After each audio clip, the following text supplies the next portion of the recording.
and to act in a manner as such. I'm crying already. About everything. That I will later turn into stew. Oh, beautiful! This is what my brain was doing, that's why I couldn't enjoy the poem. And I didn't even have love, and it's unfair. Oh! LA, I saw my life. I can't even read the words because my freaking tears are making this blurry. So give me a second. Firm enough to plant a flag in, or a rosebud, or to build a new life. Oh, yes! Oh my god! What a line! Could stop looking for direction from you. I am so excited to explore Miss Lana Del Rey's brain more with this poetry book, Violet Bent. What is it? I can't say it. For some reason, it won't stick in my head.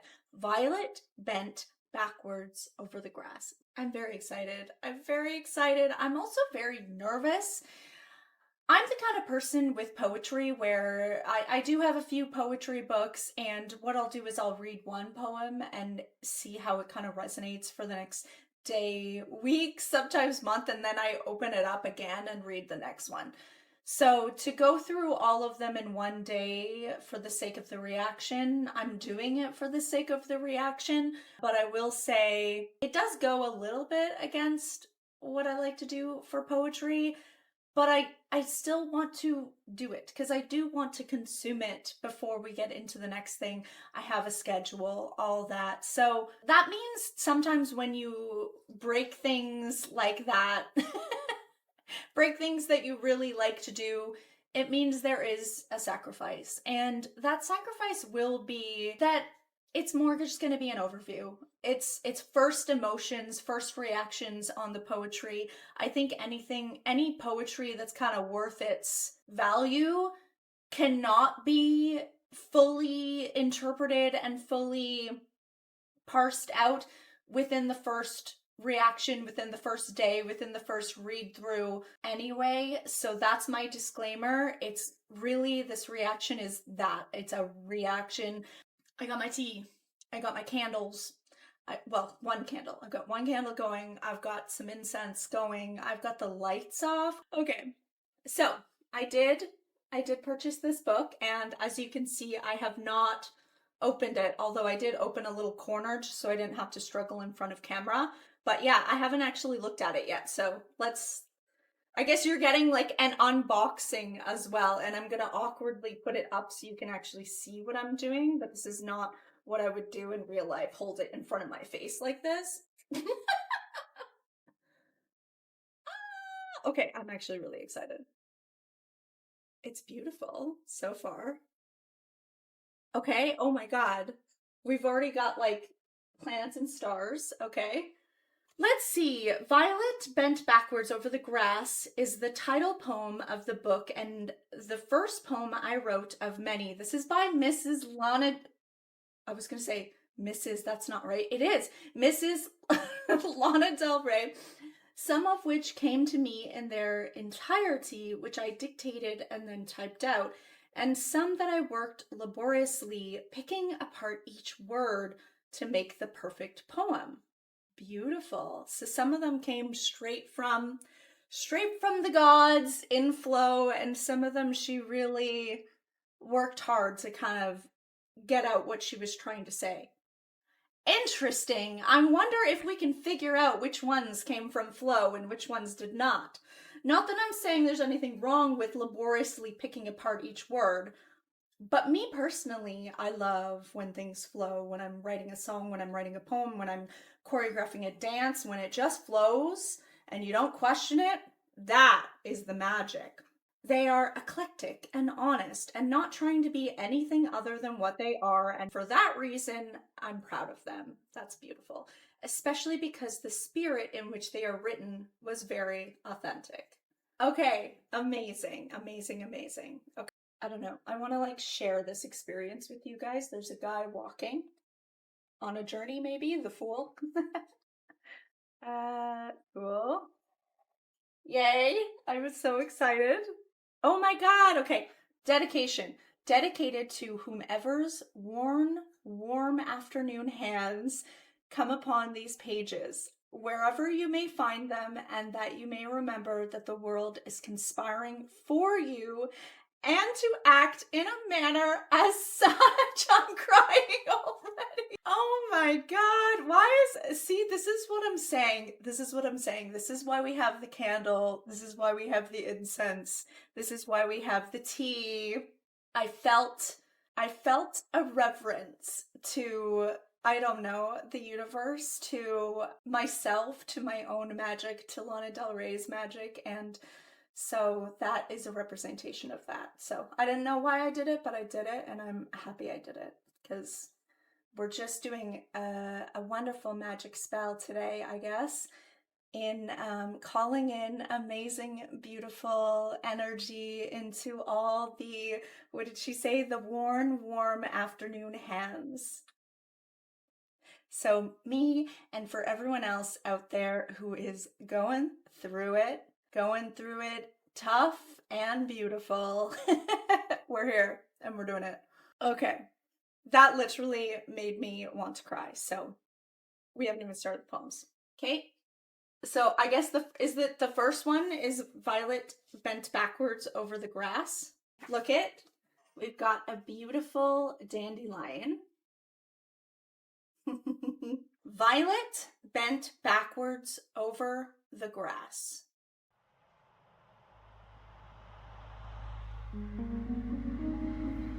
I went to a party, I came in hot, made decisions beforehand, my mind made up. Things that would make me happy, to do them or not.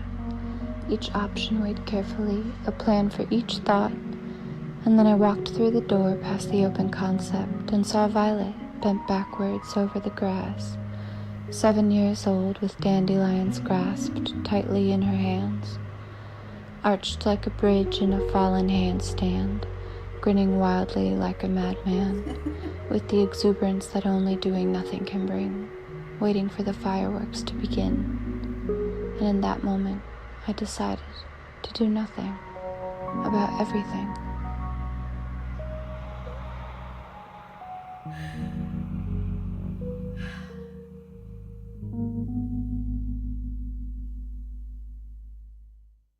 Oh my God. That was everything. Oh my God, that's how we're gonna start?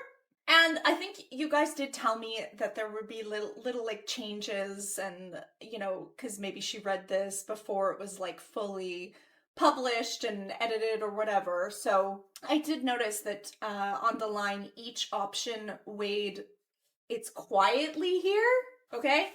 It's quietly here, but she said carefully. Each option weighed quietly. Each option weighed carefully. Similar but different meanings, and I love that. And she ended up going with each option weighed quietly. That one resonates with me because sometimes, because I'm so open-hearted, sometimes I feel like I share with too many people my plans, and sometimes it's good to actually keep things quiet, keep things within yourself, keep things only to those who you really truly trust, because I feel like sometimes people, especially if they're jealous or, you know, whatever it is, I feel like people can try to, we're talking a lot about like flame and things like that with Lana, and so maybe that's why I lit the candle today too. But I think people try to what am I just trying to what's the word? I can't think. My brain is not working for words today. I keep trying to say ignite flame, but it's the opposite to ignite flame. Put out, snuff out. A lot of people can try to snuff out your flame because they're jealous, or, you know, because it makes them uncomfortable because they're not acting, you know, within their authentic place. And so that kind of reminded me of it, that line. I went to a party, I came in hot, made decisions beforehand. my mind made up. So deciding, going into something, deciding this is how it's going to be, instead of letting life, instead of going with the wave, you know, just deciding I'm going to do this, I'm going to have fun, or this is going to happen, and just like really forcing and controlling your will. And as we know, life doesn't work that way. So it's really much better to, oh my God, we're already into the life advice, Val. Okay, that's okay. We're going to go with it. In my 38 years of experience, I know I'm ancient, right? Just kidding. Still so much for me to learn. But within my journey, what I've learned, especially most recently, is that it's so much better to just ride the waves, surf the waves of life. It's going to be up and down. You're going to fall down. You're going to pick yourself up. It's going to be amazing. And you're going to want to stay. Like when you find those really happy moments, you know, the love of your life or the career of your dreams, and you're like, I just want this moment to stay forever, but that's not life. That doesn't happen. Nothing gold will stay. You know, things that would make me happy, to do them or not. Each option weighed quietly. I plan a plan for each thought. But then I walked through the door past the open concept. Beautiful. And I saw Violet.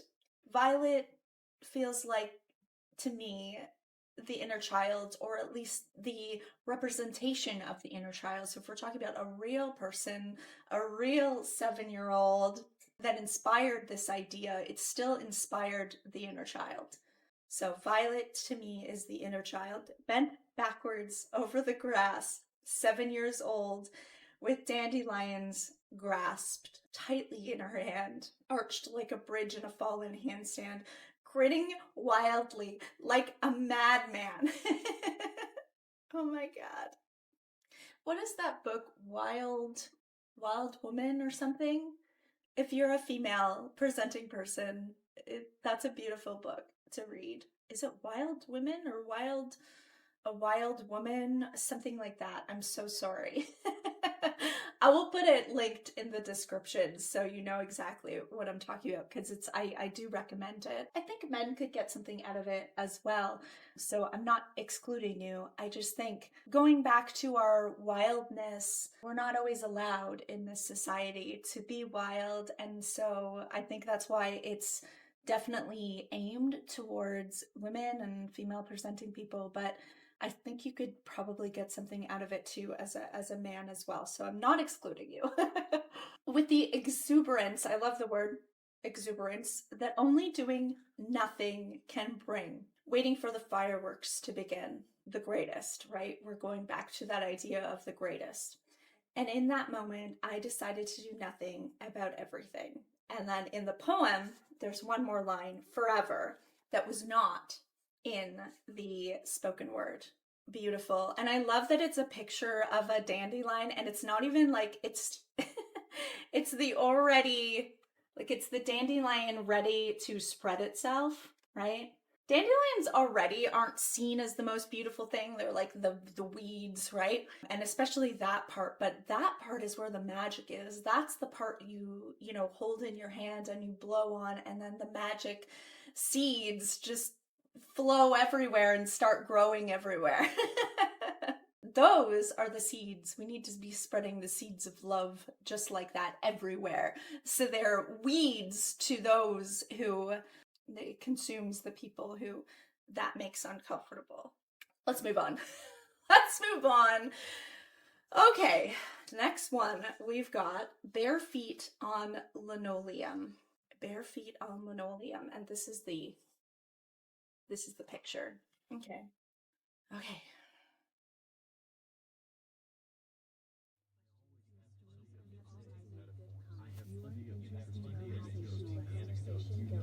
I always think of good questions. The stories are mesmerizing to you. People know how to keep my conversation going. People love your stories. My stories are mesmerizing. You always think of something relevant story. You were fantastic. You were a fantastic hunter. Okay, so these are all the, like, people are saying, oh my god, I love your stories do this, and blah, blah, blah.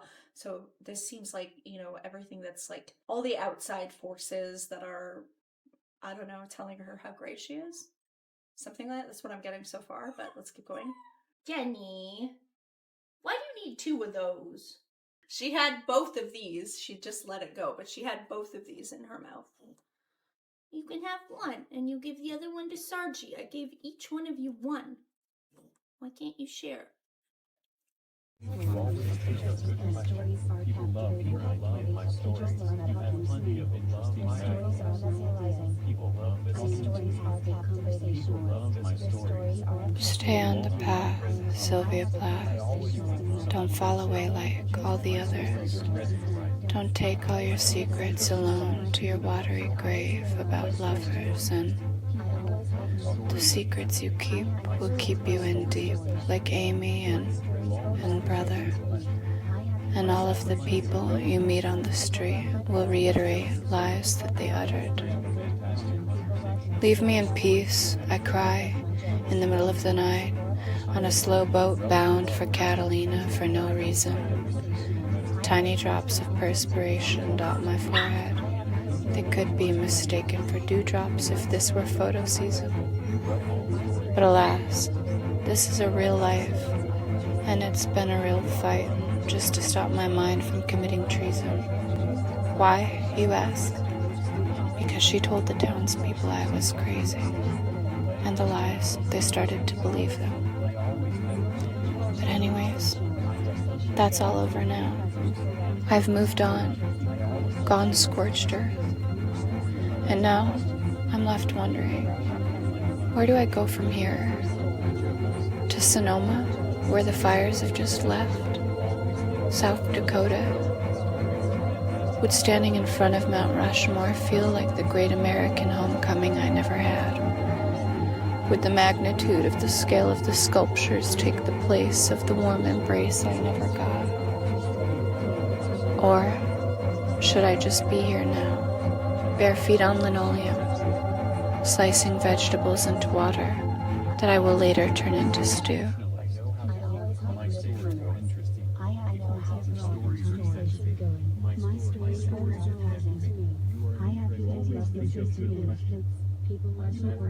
Relevant stories. I always think of good questions. People love my stories. People love my story. People love my Relevant stories. Oh, that was very interesting. There was a lot in that as well, and a lot of changes from what's published here based on compared to this little spoken word part. So it's really interesting to see and hear that. I love that idea of being barefoot on linoleum, just sitting in the kitchen. I talked about this in a live, but that's something that I've done with friends. There's something about the kitchen that brings people together. I don't know what it is. Well, food. Food always brings people together, but sometimes even when we're not cooking or we're not, I don't know, there's something intimate about sitting on the floor.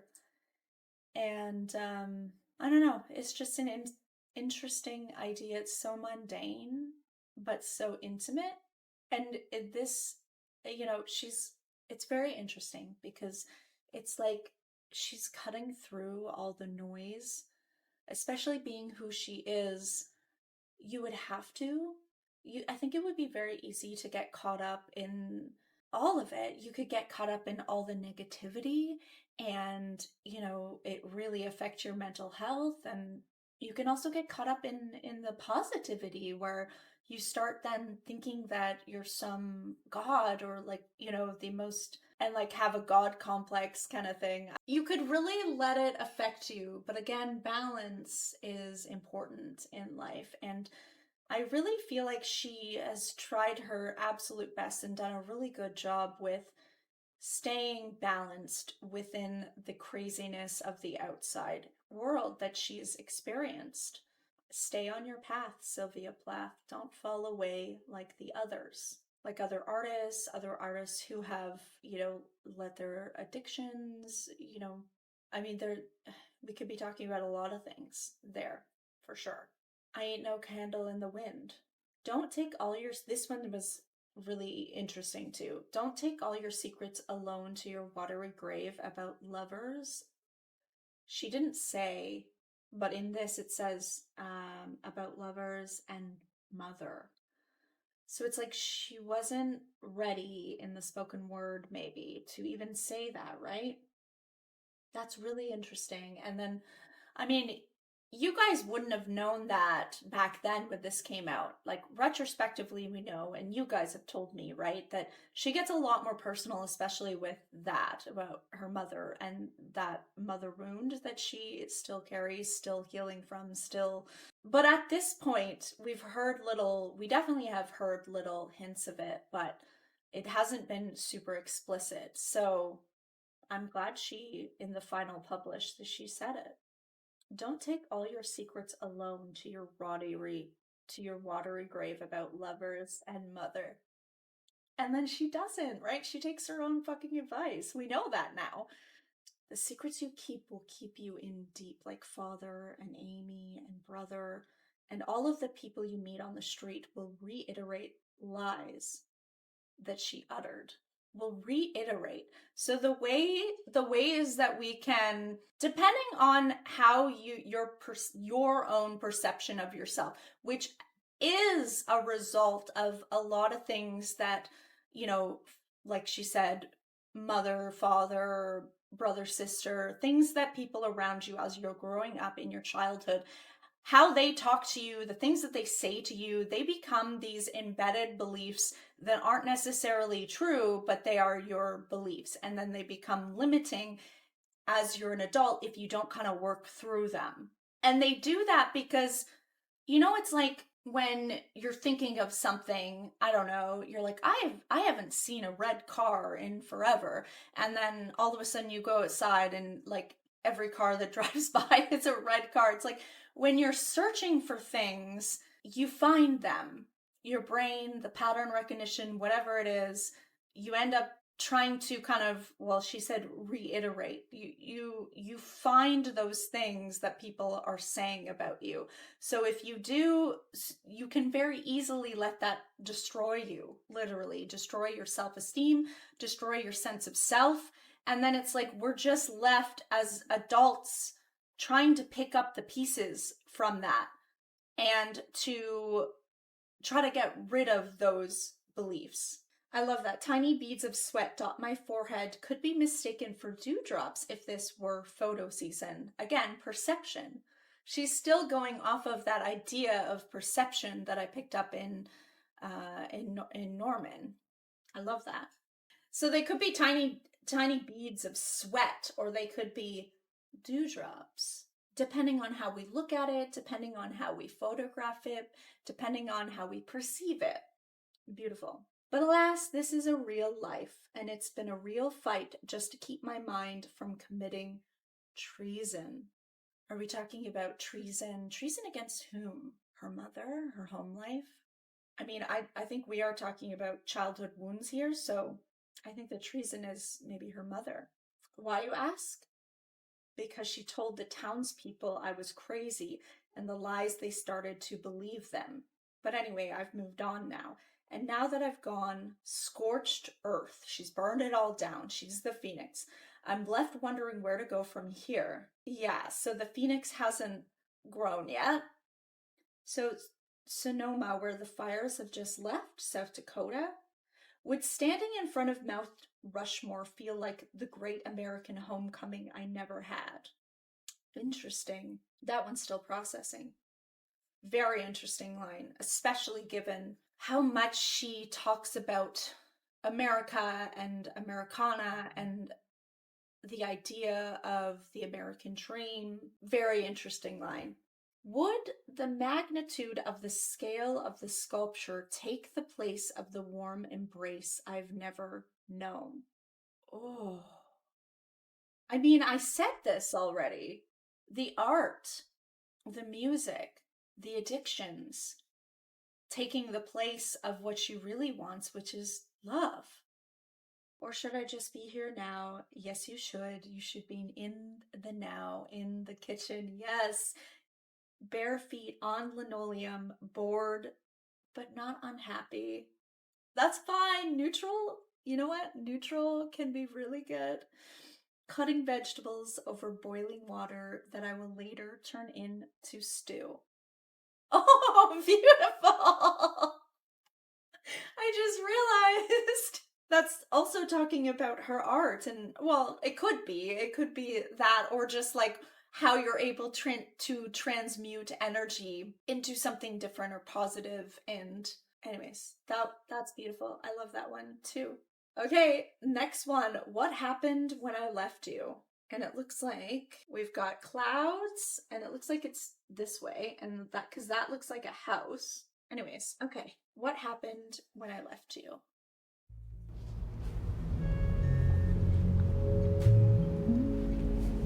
Perfect petals punctuate the fabric's yellow blue. Silver platters with strawberries strewn across the room. And Zimmerman with sandals on, one summer dress to choose. 3 girls, eyes rolled, loud laughter, dust specks lit by afternoon. My life is sweet like lemonade now, there's no bitter fruit. Eternal sunshine of the spotless mind, no thought of you. My thoughts have changed, my voice is higher, now I'm over you. No flickering in my head movies projected in Bellevue. Because I captured the mood of my wish fulfilled and sailed to Xanadu. The grief that came in waves that rolled I navigated through. The fire from my wish as wind to future trip to Malibu. Now everything I have is perfect, nothing much to do. Just perfect florals, green embroidered chairs, one dress to choose.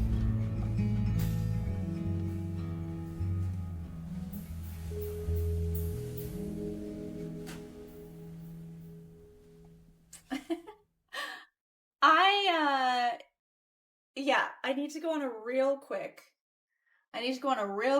side quest because I literally stopped listening to everything in that poem. You probably noticed because I think there were some really good things at the end there that I probably didn't react to because then all I could think of was Xanadu and that song Xanadu. That's just how my brain works.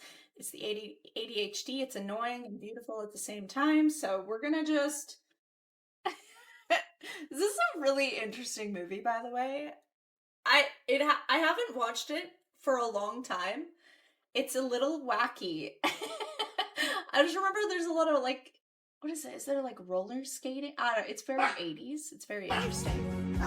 When nobody dared to go, the love that we came to know, they call it Xanadu. This is what my brain was doing. That's why I couldn't enjoy the poem.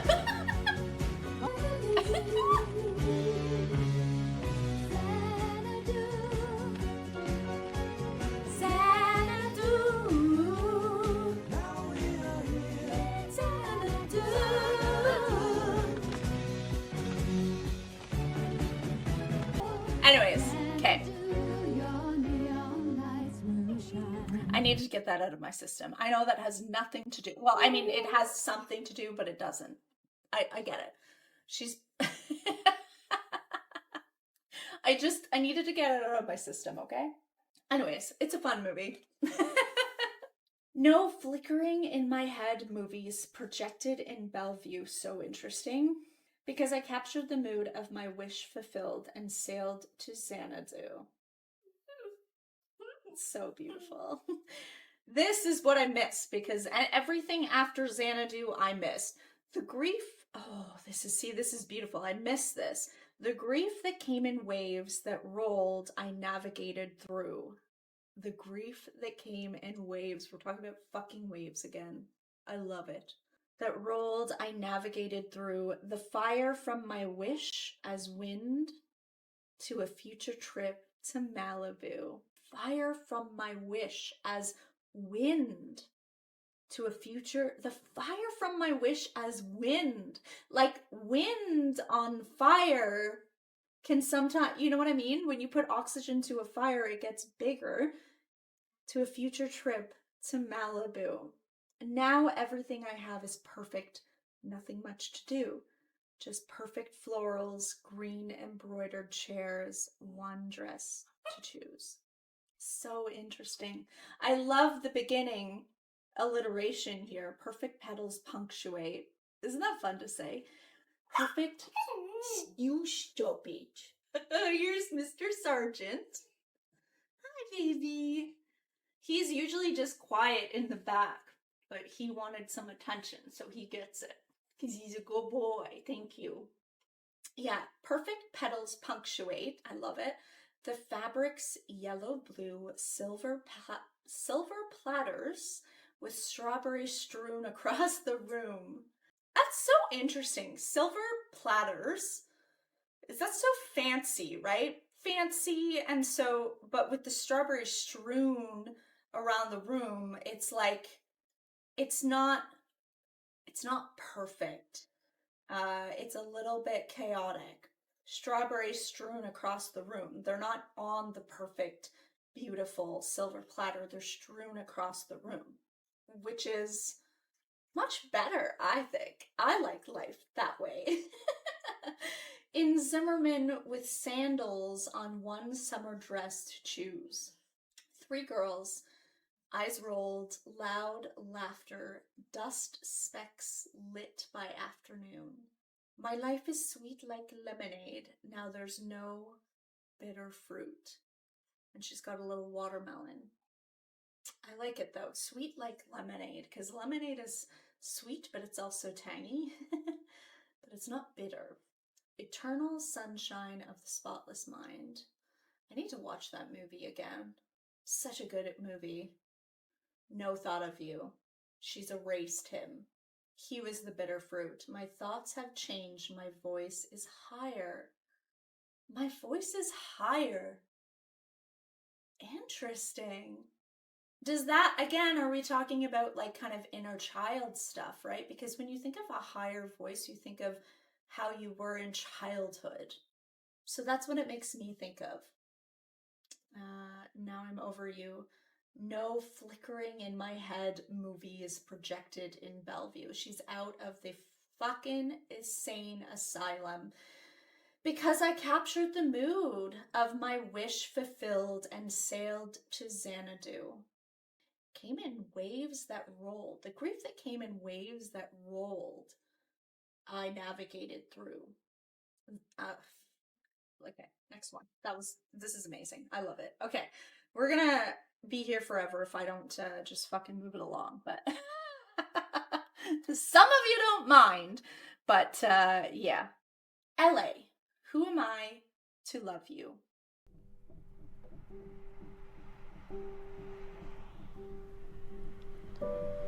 I left my city for San Francisco. Took a free ride off a billionaire's jet. LA, I'm from nowhere, who am I to love you? LA, I've got nothing, who am I to love you when I'm feeling this way and I've got nothing to offer? LA, not quite the city that never sleeps, not quite the city that wakes, but the city that dreams for sure. If by dreams you mean in nightmares. LA, I'm a dreamer, but I'm from nowhere, who am I to dream? LA, I'm upset, I have complaints, listen to me. They say I came for money and I didn't even have love, and it's unfair. LA, I sold my life rights for a big... I'm sorry, I really want to keep this going because it's 5 minutes, but I just needed a second to process that because I'm gonna miss the other stuff if I don't take a second to process, sorry. We will keep going, so I get the overall thought of it. But I just need to pause every once in a while when something really hits emotionally. Check, and I'm upset, and now I can't sleep at night, and I don't know what am I to dream. LA, I'm upset, I have complaints, listen to me. They say I came for money and I didn't even have love, and it's unfair. LA, I sold my life rights for a big check, and I'm upset, and now I can't sleep at night, and I don't know why. Plus I love sax, so why did I do that when I know it won't last? LA, I picked San Francisco because the man who doesn't love me lives there. LA, I'm pathetic, but so are you. Can I come home now? Daughter to no one, table for one, party of thousands of people I don't know at Delilah where my ex-husband works. I'm sick of this, but can I come home now? Mother to no one, private jet for one, back home to the Tudor house that borned 1,000 murder plots. Hancock Park, it's treated me very badly. I'm resentful. The witch on the corner, the neighbor nobody wanted, the reason for Garcetti's extra security. LA, I know I'm bad, but I have nowhere else to go. Could I come home now? I never had a mother. Will you let me make the sun my own for now? And the ocean, my son. I'm quite good at tending to things despite my upbringing. Can I raise your mountains? I promise to keep them greener, make them my daughters, teach them about fire, warn them about water. I'm lonely, LA. Can I come home now? I left my city for San Francisco, and I'm writing from the Golden Gate Bridge, but it's not going as I planned. I took a free ride off a billionaire and brought my typewriter and promised myself that I would stay, but it's just not going the way that I thought. I can't even read the words because my freaking tears are making this blurry. So give me a second. I want to keep it going though because I really want to feel the whole thing. I just want to be able to read the words. It's not that I feel different, and I don't mind that it's not hot. It's just that I belong to no one, which means there's only one place for me. The city not quite awake, the city not quite asleep, the city that's still deciding how good it can be. And also, I can't sleep without you. No one's ever really held me like you. Not quite tightly, but certainly I feel your body next to me, smoking next to me, vaping lightly next to me. And I love that you love the neon lights like me, orange in the distance. We both love that, and I love that we have that in common. Also, neither one of us can go back to New York, for you are unmoving. As for me, it won't be my city again until I'm dead. Fuck the New York Post. LA, who am I to need you when I've needed so much, asked for so much, and what I've been given I'm not sure yet. I may never know that either until I'm dead. For now, though, what I do know is although I don't deserve you, not you at your best in your splendor with towering eucalyptus trees that sway in my dominion, not you at your worst, totally on fire, unlivable, unbreathable, I need you. You see, I have no mother, and you do. A continental shelf, a larger piece of land from where you came, and I am an orphan, a little seashell that rests upon your native shores, one of many for sure, but because of that, I surely must love you closely to the most of anyone. For that reason, let me love you, don't mind my desperation, let me hold you, not just for vacation, but for real and for forever. Make it real life, let me be a real wife to you. Girlfriend, lover, mother, friend, I adore you. Don't be put off by my quick-wordedness, I'm generally quite quiet. Quite a meditator, actually. I'll do very well down by Paramahansa Yogananda's Realization Center, I'm sure. I promise you'll barely even notice me, unless you want to notice me, unless you prefer a rambunctious child, in which case I can turn it on too. I'm quite good on the stage, as you may know. You might have heard of me. So either way, I'll fit in just fine. So just love me by doing nothing, and perhaps by not shaking the county line. I'm yours if you'll have me, but regardless, you're mine. Oh my god, there was a lot in that.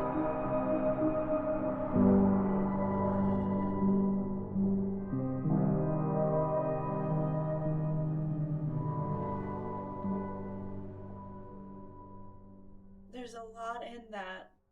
Holy shit, there's a lot in that.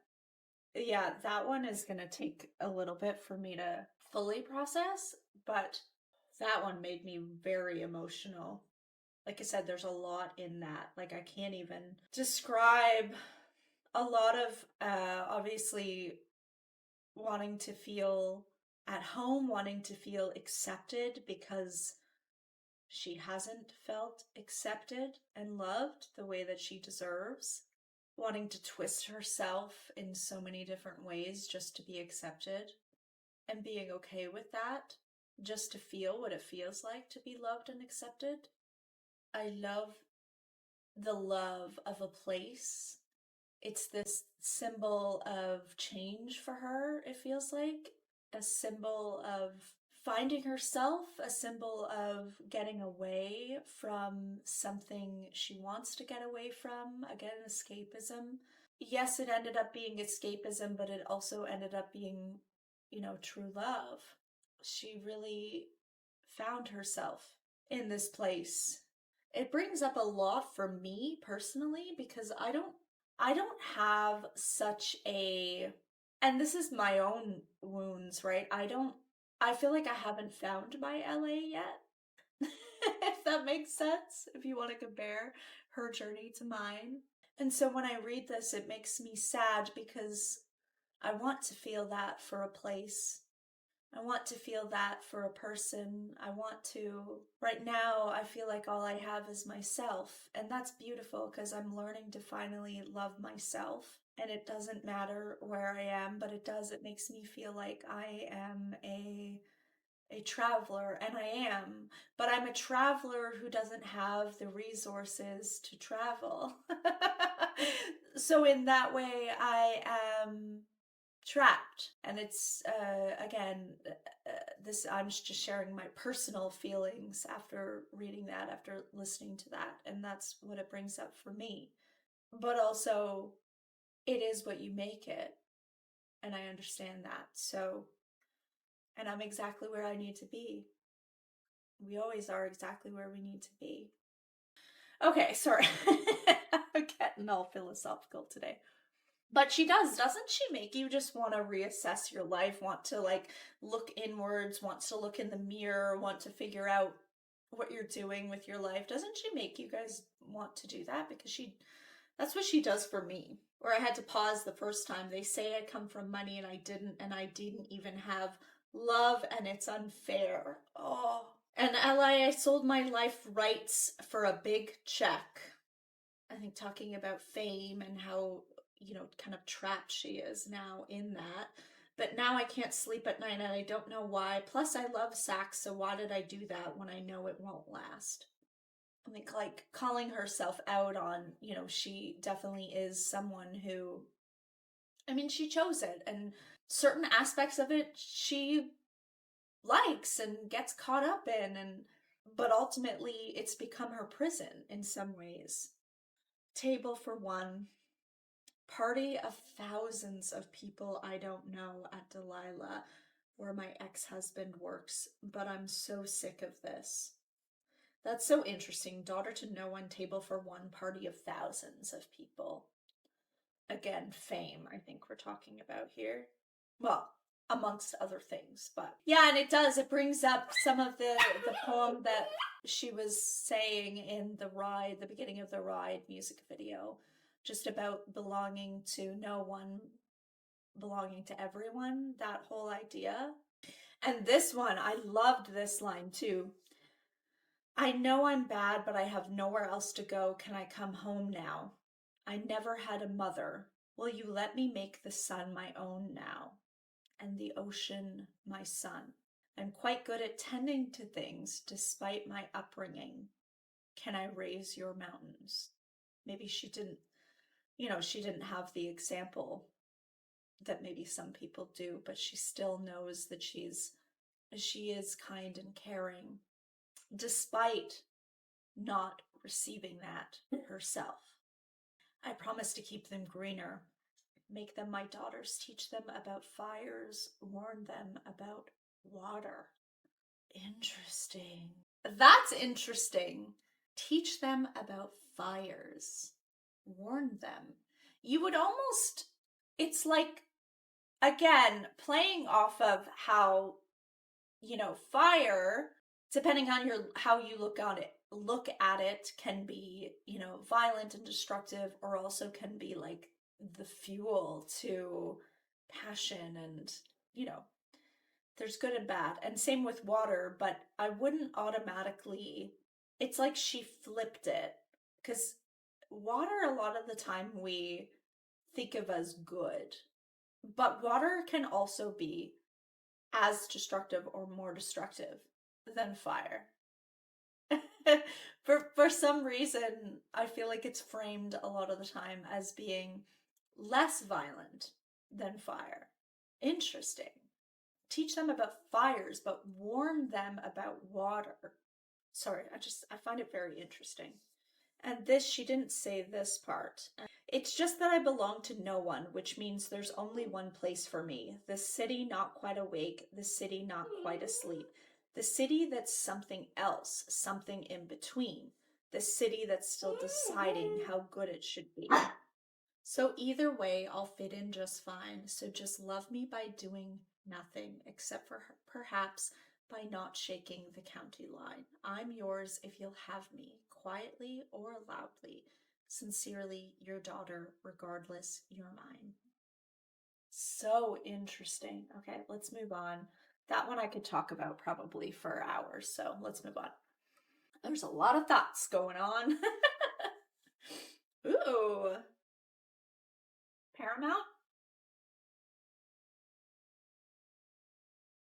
And it says, I measure time by the days I've spent away from you. That thought occurred to me as I watched the sky go dark from blue. And we have some like traffic lights. The land of 1,000 fires. Here we go.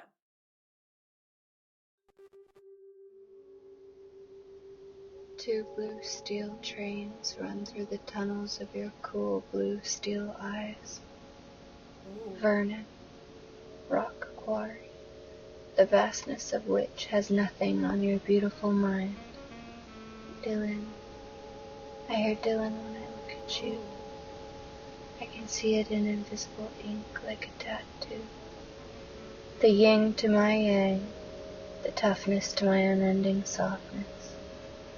A striking example of masculinity, firm in your verticality, sure in your confrontation against all elements and duality. The sun to my wilting daisy, the earth to the wildflower that doesn't care where it grows. Vernon, everything's burnt here. There's no escaping it. The air is fried and on fire. I've never really fallen in love, but whatever this feeling is, I wish everyone could experience it. This place feels like a person. Familiar, like someone I've stood next to before, but never while I was standing next to you. Thank you for being here, for bearing witness to my vastness. Through the years I've called you in and out of my orbit, you and your madness, the satellite that constellates my world, mimicking the inner chaos that I've disowned. A mirror to my past life retributions, and a reflection of my sadness. If I'm going to keep on living the way that I'm living, I can't do it without you. My feet aren't on the ground. I need your body to stand on, your name to define me. On top of being a woman, I'm scared and ethereal, and there are 7 worlds in my eyes. I'm accessing all of them at once. One to draw my words from, and my muses. Another one I try and harness late at night that lies somewhere off of the right of Jupiter. And then, of course, there's this one I live in, the land of 1,000 fires. That's where you come in. You, Vernon, Dylan, 2 blue steel trains running through the tunnels of your cool blue steel eyes, to guide me far from the world of my early days that I can't quite make out clearly, that beckon me towards high sea cliffs on long car rides, towards a future place, a world unknown to me, made up of something surreal and dripping, flowers and solar systems oversized. You, Vernon, Dylan, no words needed to sponge up the dark nights, no explanation for the globes in my eyes, shoulder to shoulder in the factory light, letting me be who I would have been if everything had turned out all right. 3 alternative endings now course through my blood on ice. but I thrive because I say I do, and because it's what I write. But honestly, if you weren't here with me, I don't know what things would look like. That's why no matter what world I'm in, I'm accessible by only one satellite. Vernon, Dylan, and you and your madness, with 2 blue steel trains running through the tunnels of your cool blue steel eyes.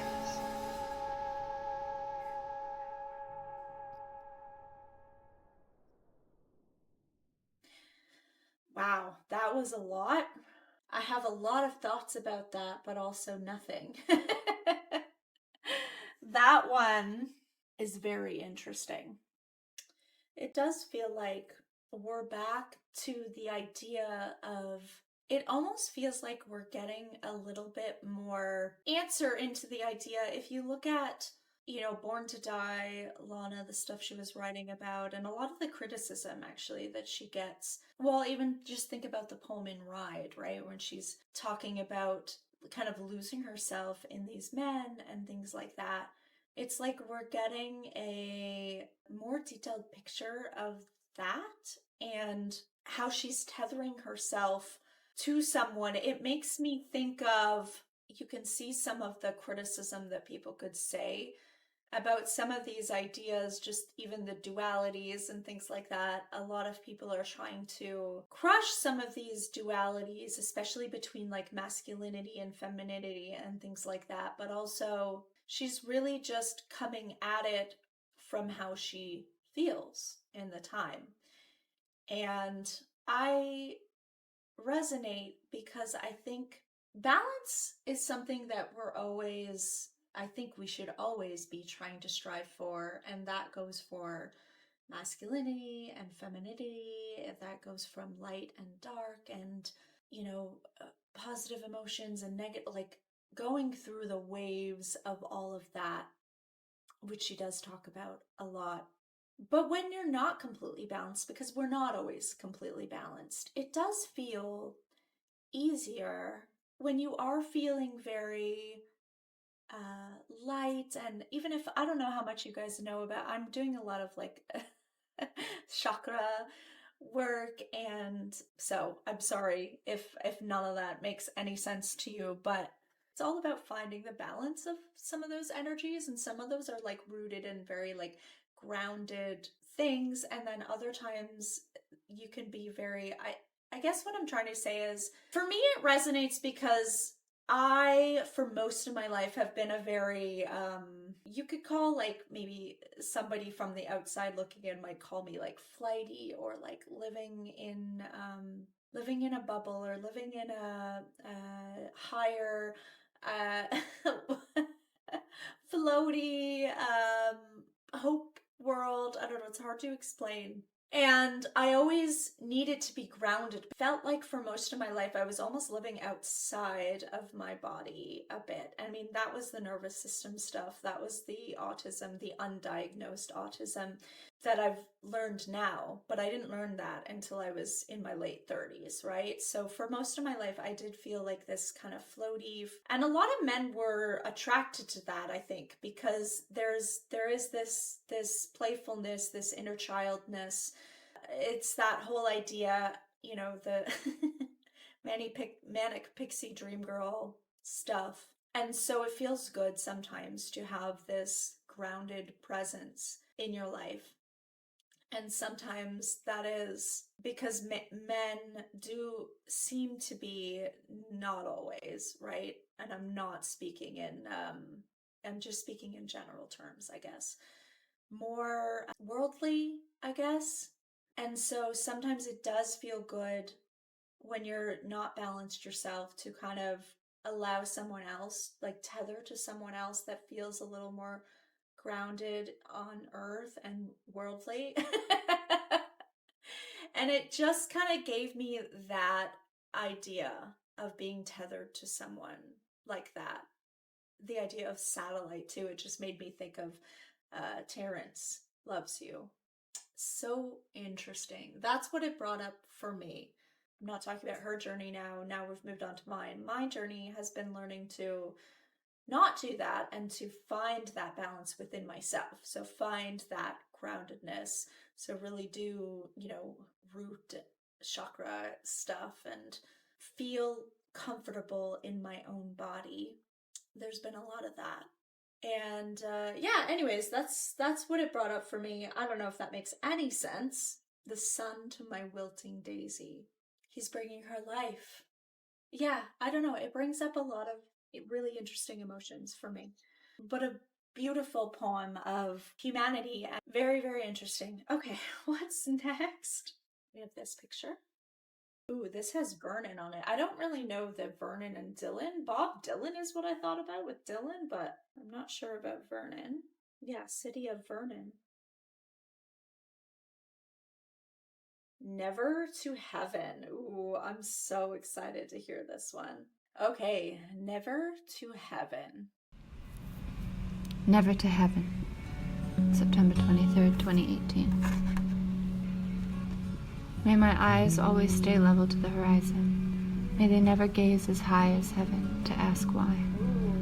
May I never go where angels fear to tread, so as to have to ask for answers in the sky. The whys in this lifetime I've found are inconsequential compared to the magic of the nowness. Yes! The solution to most questions. Oh. There are no reasons. And if there are, I'm wrong. But at least I won't have spent my life waiting, looking for God in the clouds of the dawn. I'll be up early to rise, though, of course, but only to make you a pot of coffee. That's what I was thinking this morning, Joe. That it's times like this as the marine layer lifts, off the sea from the view of our favorite restaurant, that I pray that I may always keep my eyes level to your eyeline, never downcast at the tablecloth.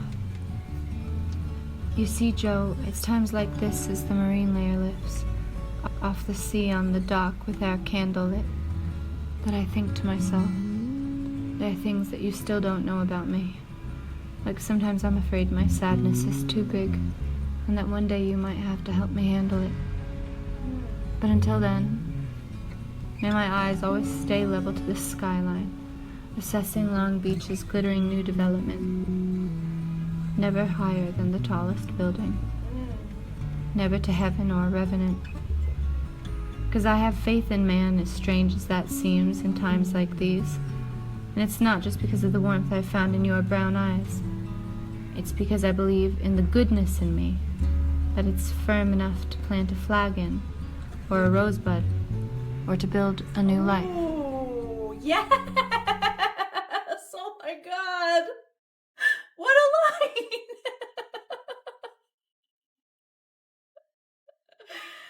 Oh my god, that is such a beautiful line.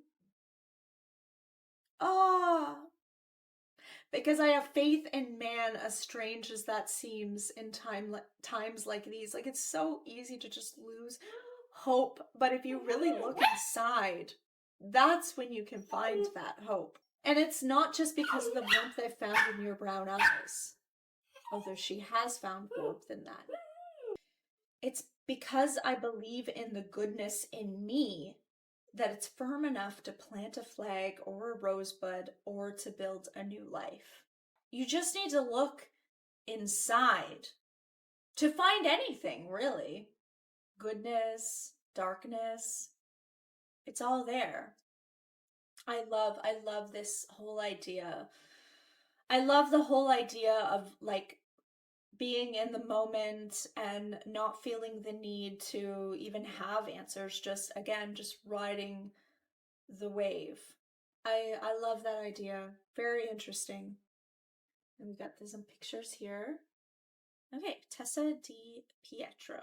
No one ever touched me without wanting to kill me, except for a healer on 6th Street in Ridgely.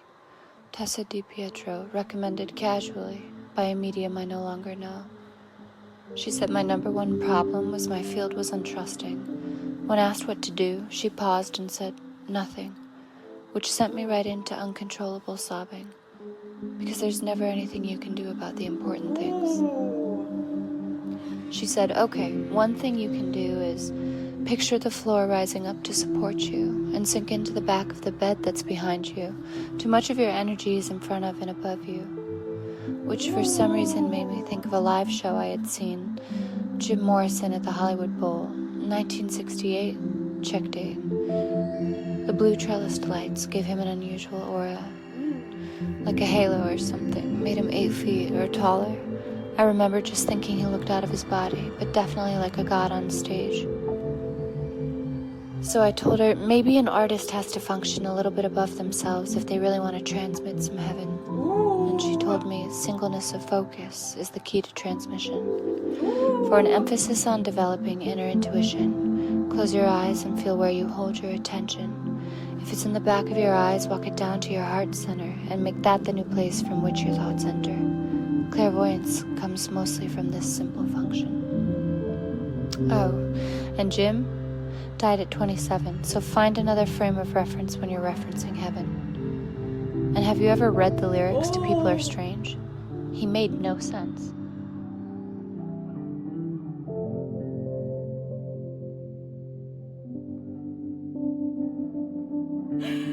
Oh my god. Find the answers within. You don't need to be looking at anybody else, and that goes for Lana Del Rey. It really does. The answers are within. They're not outside. And I love that. Oh my god. Oh my god. Yeah.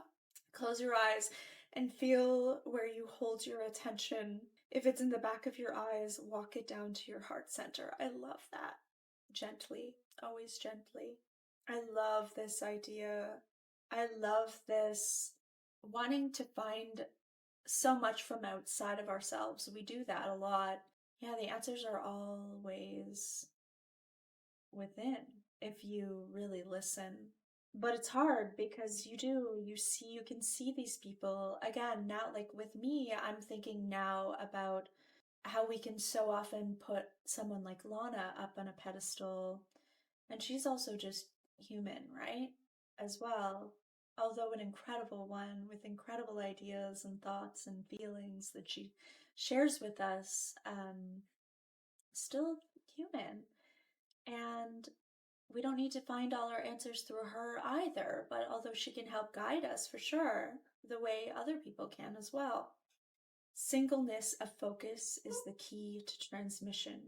I love that idea. Picture the floor rising up to support you and sink into the back of the bed that's behind you. Too much of your energy is in front of and above you.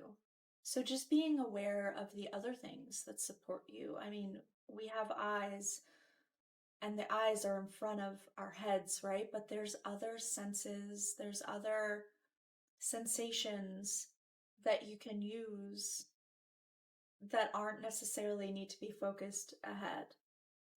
And I love that. And I love that idea, again, like grounding.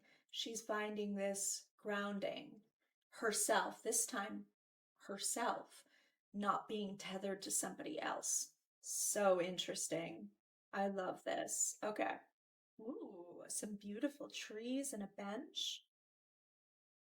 Looks like a place I would want to write poems myself. Past the bushes, cypress thriving. Okay. I saw you in the mirror. You were wearing your hair differently, carrying the air differently. You say you wear your hair long, parted in the middle, long in solidarity, just like all us women. In Long Beach, aimless. Your fingers wiping oil on the paper with precision, with decision, like an artist never seen yet, with a vision, with a reason, stared with venom at the ceiling, not the grass, but straight ahead, just at the skyline, with precision, laser vision. Time was stopping, moving through you. You dictated by what moved you, only moving, never thinking, matched to the sun that's slowly sinking, at the height of afternooning, in the heat of summer evening, like a phoenix, like a chemtrail, like a wavelength no one's claiming. Georgia O'Keeffe, Georgia Peaches, doing nothing but your painting, for forever, forget teachers, forgive him, forever leaving. Love is rising, no resisting, cheeks are flushing, Now you're living. Say goodbye now. No resisting. Live your life like no one's listening. Be the art that life is breathing. Be the soul the world is living. For you only, not for giving, just for taking. No one's listening. At the end of Rose and Ridgely, down the street that's green and winding, past the bushes, cypress thriving, past the chain link fence and driving, further down the road less traveled, there you are, athleisure wear unraveled. Now I see you clear. Standing stoic, blue in denim, eyes not blue but clear like heaven. You don't want to be forgotten, you just want to disappear. So she's looking in the mirror here. I think she's looking in the mirror, meaning she's looking at herself, analyzing herself, not from a negative point of view, but just pointing out observations of how she's lived her life. There's a lot in here. Really interesting. Stared with venom at the ceiling. Not the grass, but straight ahead, just at the skyline with precision laser vision. I can see that, like from the last poem that we just did, that whole idea of just staying focused, straight ahead rather than looking up or below or down. I love that idea. You dictated, but by what moved you? Which is truly an artist spirit, isn't it? I feel like I have repressed that part of myself a lot, but nowadays I feel like that's what I've been doing. I have been acting through what moved me to act, only moving, never thinking.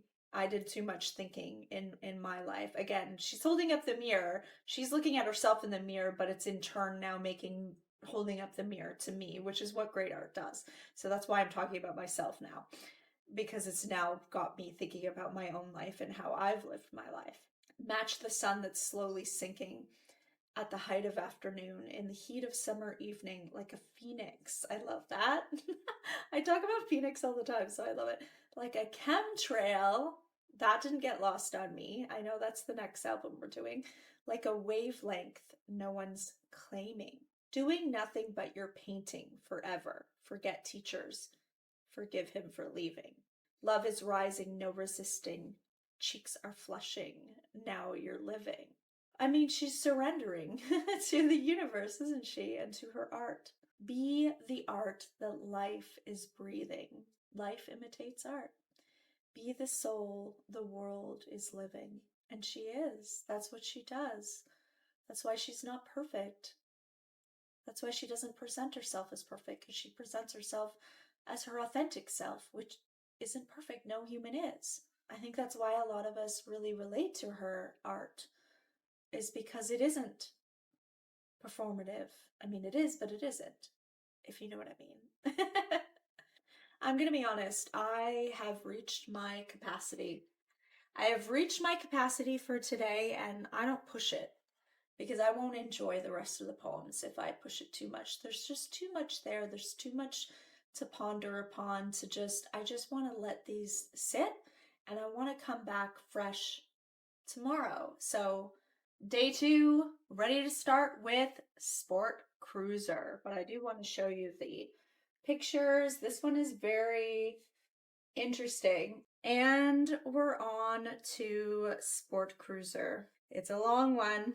Ooh, it's a long one. Okay, take me to the freaking place, Lana.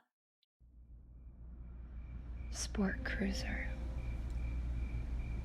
I took a flying lesson on my 33rd birthday instead of calling you. We're parking on the block where our old place used to be. Ooh, I love that. Genesee, Genesee, Genesee. Pathetic, I know, but sometimes I still like to park on that street and have lunch in the car just to feel close to you. I was once in love with my life here, in that studio apartment with you. Little yellow flowers on the tops of trees as our only view, out of the only window, big enough for me to see our future through. Ooh. But it turned out I was the only one who could see it. Oh.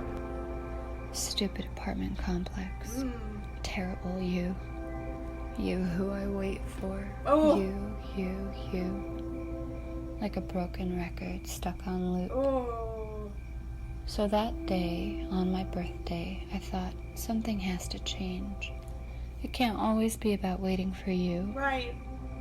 Don't tell anyone, but part of my reasoning for taking the flight class was this idea that if I could become my own navigator, Yes. a captain of the sky, that perhaps I could stop looking for direction from you. Sorry. Ooh.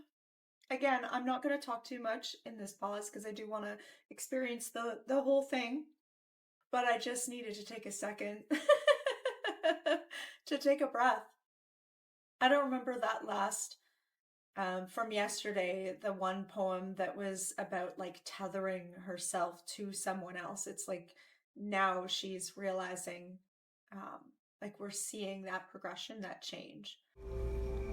Well, what started off as an idea on a whim has turned into something more. Too shy to explain to the owners that my first lesson was just a one-time thing, I've continued to go to classes each week at the precious little strip off of Santa Monica and Bundy. And everything was going fine. We were starting with dips and loops, and then something terrible happened. During my fourth lesson in the sky, my instructor, younger than I, but as tough as you, instructed me to do a simple maneuver. It's not that I didn't do it, but I was slow to lean the SportCruiser into a right-hand upward turn. Scared. Scared that I would lose control of the plane. Not tactfully and not gently, the instructor shook his head and without looking at me said, "You don't trust yourself." I was horrified.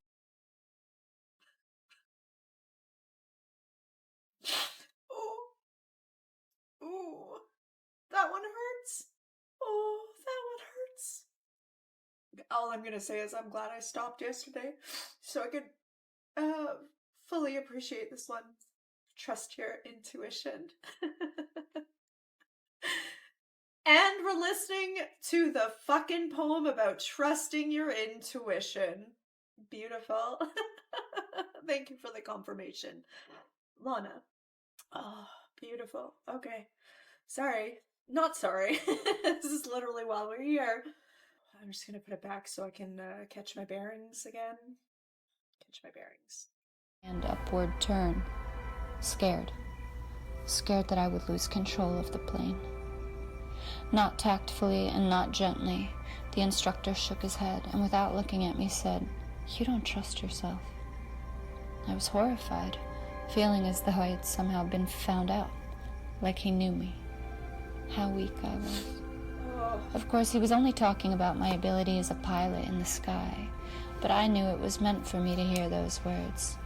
For me, they held a deeper meaning. Yes. I didn't trust myself. Not just 2,500 feet above the coast of Malibu, but with anything. And I didn't trust you. I could have said something, but I was quiet. Because pilots aren't like poets. They don't make metaphors between life and the sky. In the midst of this midlife meltdown, navigational exercise, and self-examination, I also decided to do something else I had always wanted to do. Take sailing lessons in the vibrant bay of Lana Del Rey. I signed up for the class as Elizabeth Grant, and nobody blinked an eye. So why was I so sure that when I walked into the tiny shack on Bali Way, someone would say, "You're not a captain of a ship, or the master of the sky"? No, the fishermen didn't care, and so neither did I. And for a brief moment, I felt more myself than ever before. Beautiful. Letting the self-proclaimed drunkard captain's lessons wash over me like the foamy tops of the sea. Midway through, my forehead burned and my hands raw from jibing, the captain told me the most important thing I would need to know on the sea. Never run the ship into irons. That's nautical terms for not sailing the boat directly into the wind. In order to do that, though, you have to know where the wind is coming from. And you might not have time to look up to the mast or up further to the weather vane, so you have to feel where the wind is coming from, on your cheeks and by the tips of the white waves from which direction they're rolling. To do this, he gave me an exercise. He told me to close my eyes and asked me to feel on my neck which way the wind was blowing. I already knew I was going to get it wrong. The wind is coming from everywhere. I feel it all over, I told him. No, he said. The wind is coming from the left, the port side. I sat waiting for him to tell me, "You don't trust yourself." But he didn't, so I said it for him. I don't trust myself. He laughed, gentler than the pilot, but still not realizing that my failure in the exercise was hitting me at a much deeper level. "It's not that you don't trust yourself," he said. "It's simply that you're not a captain. It isn't what you do." Then he told me he wanted me to practice every day so I would get better. "Which grocery store do you go to?" he asked. "To the Ralphs in the Palisades," I replied. "Okay. When you're in the Ralphs in the Palisades, I want you, as you're walking from your car to the store, to close your eyes and feel which way the wind is blowing. Now, I don't want you to look like a crazy person crouching in the middle of the parking lot, but everywhere you go, I want you to try and find which way the wind is coming in from, and then determine if it's from the port or starboard side, so when you're back on the boat, you'll have a better sense of it." I thought his advice was adorable. I could already picture myself in the parking lot, squinting my eyes with perfect housewives looking on. I could picture myself growing a better sense of which way the wind was blowing. And as I did, a tiny bit of deeper trust also began to grow within myself. Beautiful. I thought of mentioning it, but I didn't. Because captains aren't like poets. They don't make metaphors between the sea and sky. And as I thought that to myself, I realized that's why I write. All of this circumnavigating the earth was to get back to my life. 6 trips to the moon for my poetry to arise. I'm not a captain. I'm not a pilot. I write. I write.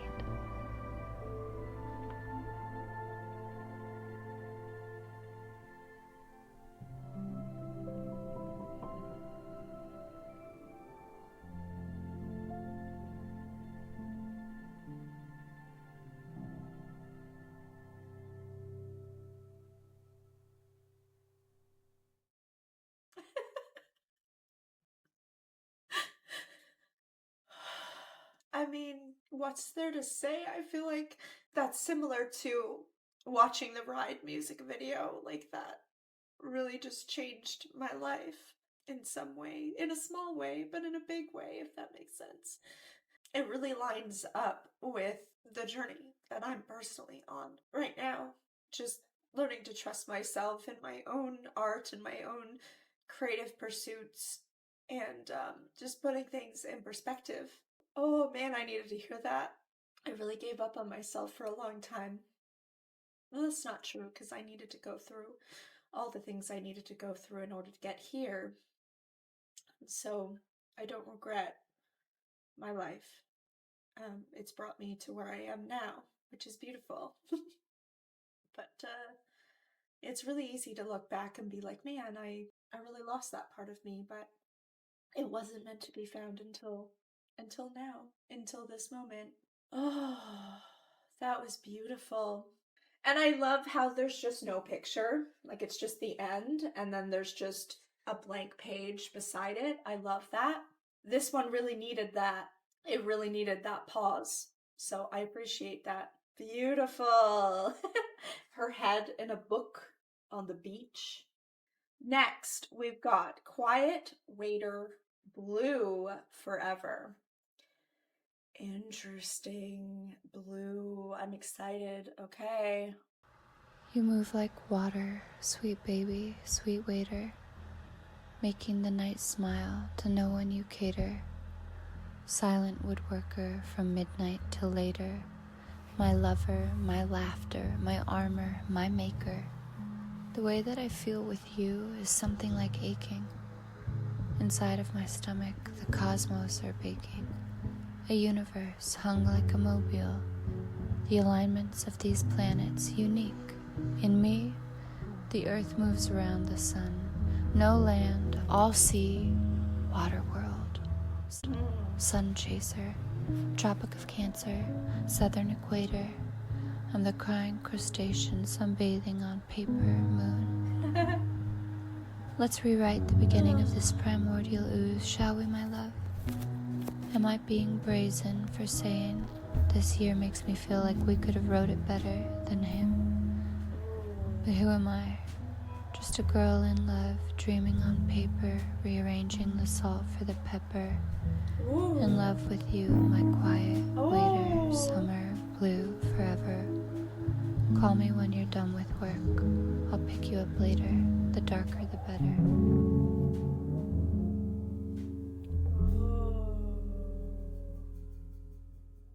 Oh, beautiful. I really love the line, rearranging the salt for the pepper.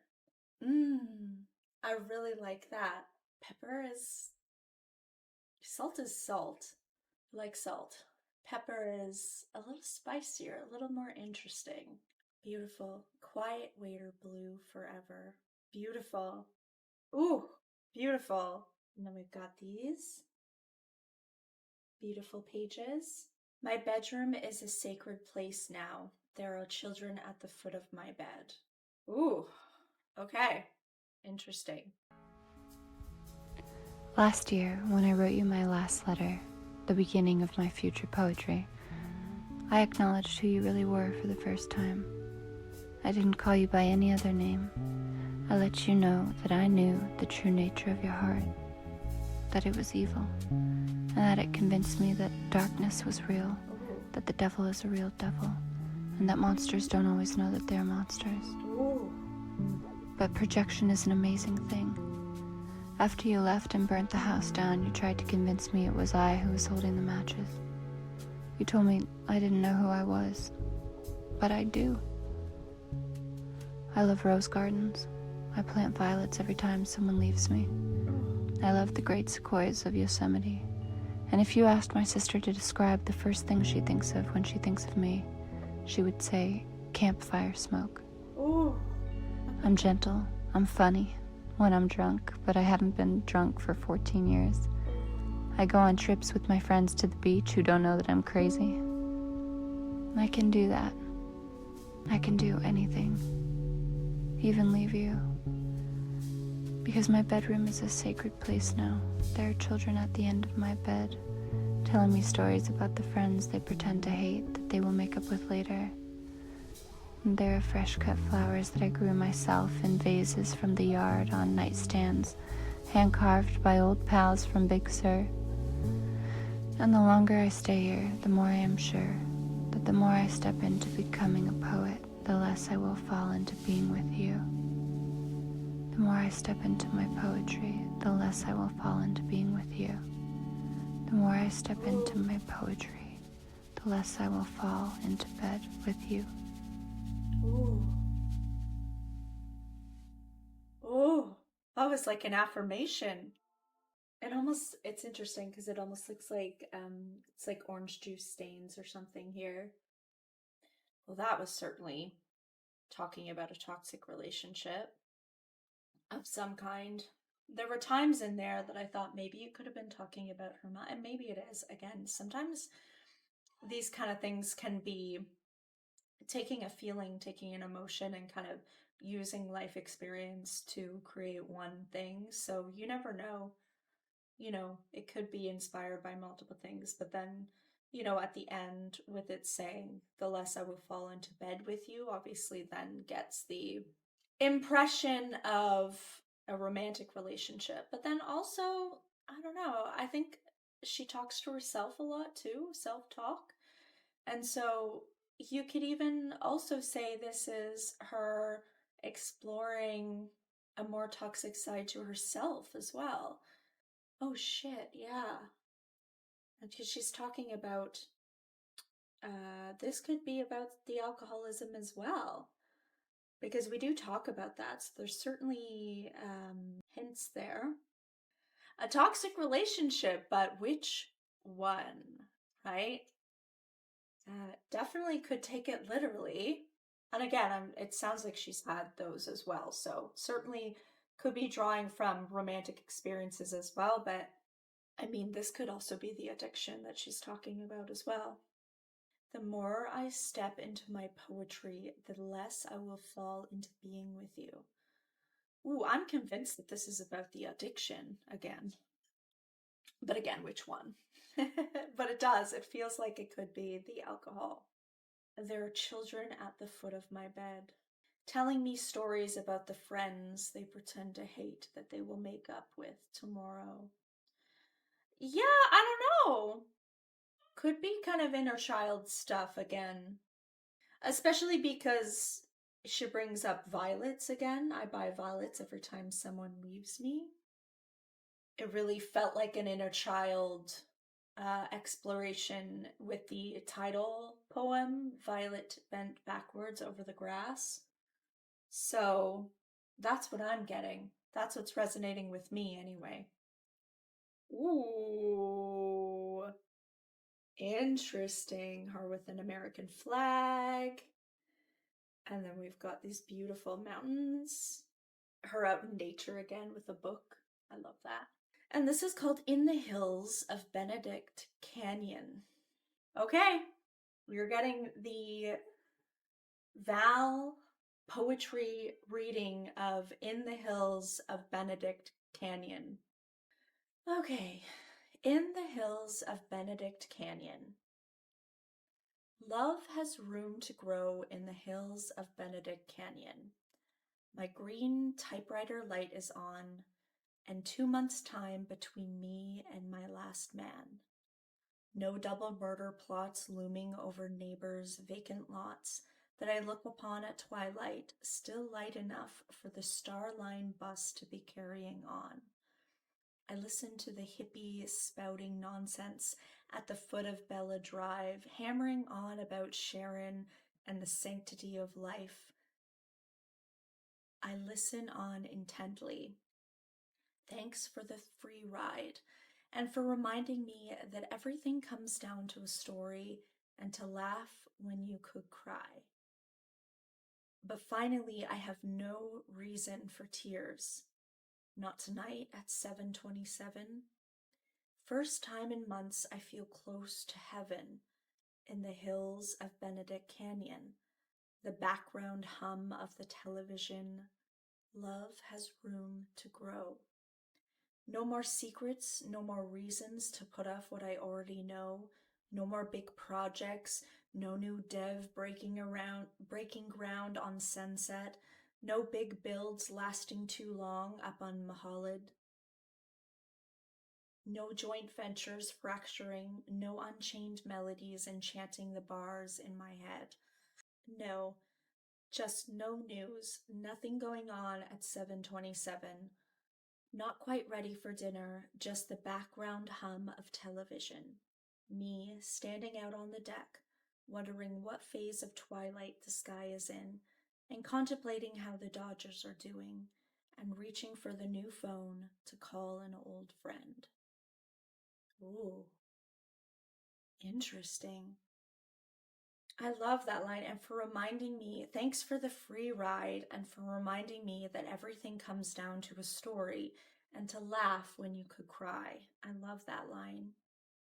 My green typewriter light is on, and 2 months' time between me and my last man.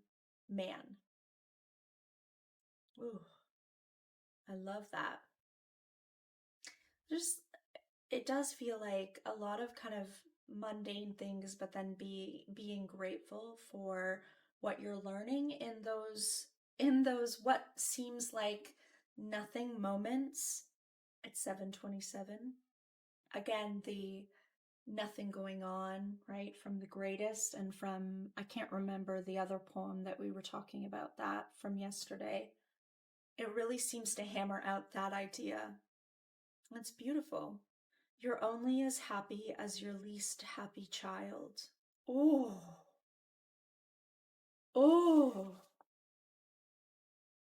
Beautiful. Okay, happy. And we've got this photo with it. Okay, let's hear about happy, Miss Lana. Happy. You thought I was rich, and I am, but not how you think. I live in a Tudor house under the freeway in Mar Vista by the beach. When you call, I take my phone to the picnic table that I bought from the Rose Bowl, and I listen to the rushing cars above, and think about the last time you visited me, the last time we made love, how the noise got louder and louder during rush hour until it sounded like the sea, and it felt like the ocean was the sky and that I was flying because you were 2 feet taller than me, until you took me in your arms and I could touch the stars and they all fell down around my head, and I became an angel. Then you put me to bed, happy. People think that I'm rich, and I am, but not how they think. I have a truck with a gold keychain in the ignition, and on the back it says happy, joyous, and free. Happy.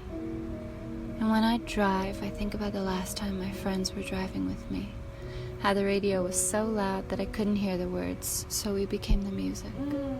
Happy. They write that I'm rich, and I am, but not how they think. I have a safe I call the boyfriend box, and in it, every saved receipt, every movie theater ticket, just to remind me of all the things I've loved, then lost, then loved again, unconditionally. Beautiful. Happy. You joke that I'm rich, and I am, but not how you think. I live in a Tudor house under the freeway off of Rose Avenue, 12 blocks from the beach. And when you call, I put your sweater on and put you on speaker and chat for hours underneath the trees and think about the last time you were here, lying next to me. How the noise from the cars got louder and louder during rush hour until it sounded like a river or a stream, and it felt like we were swimming, but it wasn't just a dream.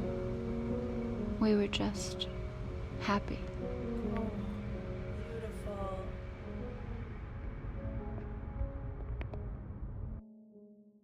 Oh, I love that. I love that idea. The idea of being. I was having this conversation recently with my roommate about how, I mean, he was like, "You're so happy." He made that comment because I was also, there's a lot of things that you could say that maybe I lack in life. I don't want to.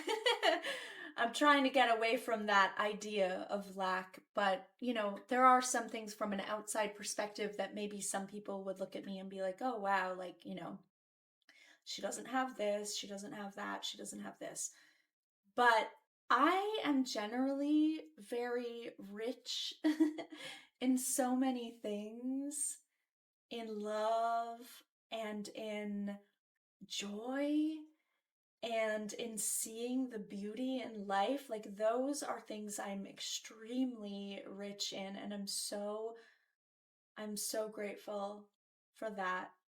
And so this just kind of made me think of all those things. It made me think of all the beautiful things that I'm grateful for, that I feel so rich in life to have, these beautiful dogs that annoy the crap out of me all the time when I'm reacting to these things. Like, they are worth more than gold, diamonds, anything that exists in this world that you can put a price on. They don't have a price. They are literally priceless. And so how can I not see how rich I am? And so it just made me think of that. And that is something that I really try to put an effort to acknowledging in my life, because I mean, it was interesting to have someone point out to me, that they noticed, kind of in spite of me being at maybe a lower point in other aspects of my life, if I'm being honest, from, like, a financial standpoint, or however you want to say, right? It doesn't matter because I'm so rich in other ways, and I would never give up the richness that I feel for some empty monetary richness. Like, if I had to choose, if I have to choose, I don't think I have to choose. I mean, I think I'm well on my way to being rich in other areas of my life, including romantic love. I'm open to that again, finally. And that feels really good. Yeah, if I had to pick, I would choose the beautiful life that I have right now over, I don't know, being a millionaire, being a billionaire. That shit doesn't really matter to me as long as I'm safe and have a roof over my head and food and these beautiful dogs. Then I literally have everything that I need in life. And yeah, that's what it made me think of. Okay. Ooh. We have a house. I don't know whose house that is. Is that her house? Let me know. Or is that just a random house? It's beautiful. It's got American flag. Interesting. And it's got a star. Sugarfish. I don't think this one is on the spoken word either. I don't remember seeing that one. Sugarfish. Let me stick to something sweet. Sugar on my hands and feet. Sugarfish St. Vincent. San Vincent. Sugar, sugar in my teeth. From your kiss, you texting me. Ooh. I'm hearing cinnamon in your teeth, but sugar, sugar in my teeth. From your kiss, you texting me. From the movie theater seat, Dodger Stadium Slurpee. White confection in the sea. Powder waves froth over me. A fortune teller once told me, do things that you think are sweet, and a sweet man is sure to follow. So I made a bath that night of honey, dipped my toes in rose and money, stayed all night in that bath water, even some I swallowed. Now there's so much sugar on me, I can't keep the bees off of me. Even most of my thoughts are charming, some are blue and borrowed. Oh, beautiful. Sugar, sugar lips and teeth. Fingertips touch emojis. Hard forever, hearts on fleek. Baby, please come over. Oh my god, I love that. It's not lost on me, Fingertips, right? That's a song I haven't heard yet. It's not lost on me that she uses this word here. There's so many songs that I'm just so excited to hear, just based on... Okay, next one. Ringtone. Again, I think that's another one that's not necessarily on here because I don't remember seeing that as a title. So I guess that's another one we can read aloud. Interesting. And this is the photo. Okay. Ringtone. I put my third phone in the waistband of my leggings. Only you have this number. 6 plus vibrates with your own ringtone. I smile when I hear simulated children laughing because I know it's you. It's the little things that make me smile. I keep them just for myself. I like you so much, but it makes me nervous when you don't call. Under my breath, I say, don't make me be resilient. I so want to be soft. If you let me be myself, you will be the first one who ever did. Ah. If you hold me without hurting me, you'll be the first one who ever did. You'll be the first who ever did. Ooh, so that is a sister poem to that. Okay. Beautiful. In the flats of Melrose. Oh, and this is the photo. What will it take for me not to feel like the train will run away with me bound up like the sad heroine tied to the last car? What will it take for me not to need you so I can just have you for fun and for who you really are? Ooh. Not you as the savior, not me as Ophelia, not us putting our faith in the public's dark art. Ooh. Topanga on Sunday, 2 cats in the yard, NPR, rumbling quietly, a fire in the hearth. Me with a knowingness deep in my heart that nothing could stop me, no valley too far to walk through in darkness to keep us apart. And that we don't need fighting to find resolution, that not every marriage ends in the disillusion. That I don't need you, but I want you because you're so cool. And I'm not that damaged, and you're not hell-bent on being some indie director or whatever pipe dream you and your friends are smoking. That it's enough just for us to be sitting in the flats of Melrose, my heart on fire, a tall boy cracked open. I love you, Josiah. I'm sorry I'm still broken, but I could still make you happy. Let's pour one out to knowing, not hoping. To knowing, not hoping. She's done with hope, and she's just looking inside and going with the knowing. Oh, that's beautiful. Gorgeous. I love that one as well. I love that idea of wanting someone, not needing them. I think that's a really important distinction. And it's kind of how I feel about romantic relationships. I don't necessarily I want to be able to, love myself and take care of myself enough to not necessarily need someone in my life, but I would love to just have someone that's, it's about want versus need, right? And I want to find someone who has a similar idea. Next one is called Thanks to the Locals, and I don't think this one is on there either. Thanks to the Locals. I ran away from you to Lake Arrowhead. I didn't tell you where I was going. I knew I had a 24-hour grace period before you were done making your film.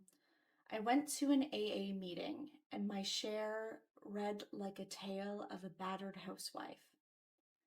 I felt everyone's eyes on me. The rehab kids in the back row stopped throwing spitballs at each other and stared at me. I fucking hate my life. I waited after the meeting in the parking lot for any of the local ladies to come up to me. Only one did, Kira. I don't really have much advice for you, she said. I was in over my head, out of my league, in the wrong place, wrong season, wrong time, wrong face, and I knew it, but I didn't know what to do.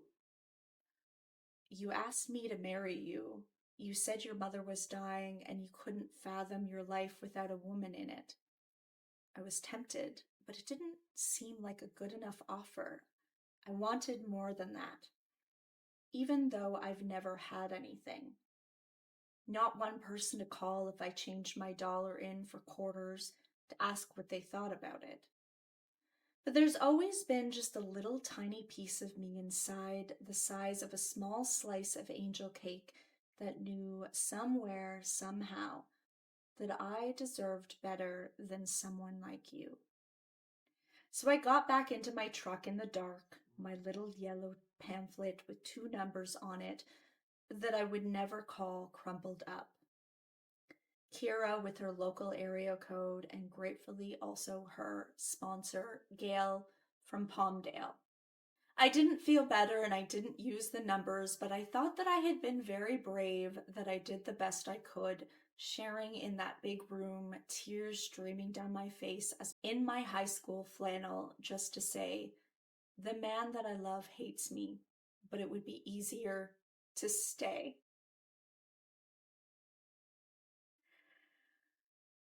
As the last person's lights flooded over my windshield, the night became very quiet, and I thought, if I go back and I end it, how would I handle driving down your street and it becoming a distant memory, not reality, no longer sweet?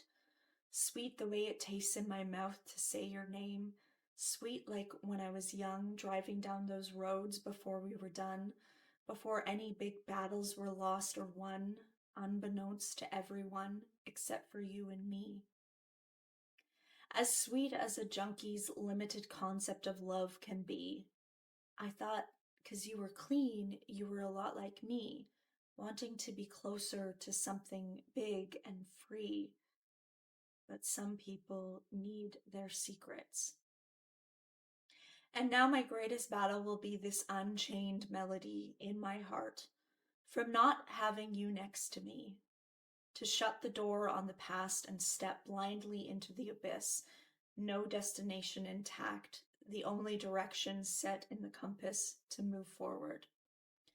So I drove back and forth on the rim of the world highway, and the beauty of its name reminded me that I was beautiful, that some things are beautiful for no reason.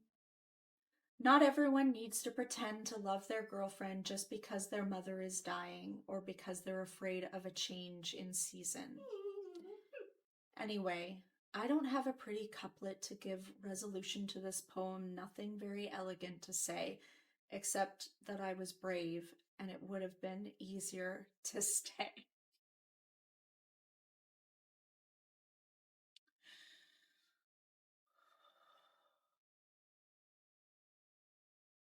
Oh, yeah, that line really hit me. Where did she say it again in this poem? Yeah, the man that I love hates me, but it would be easier to stay. Yeah.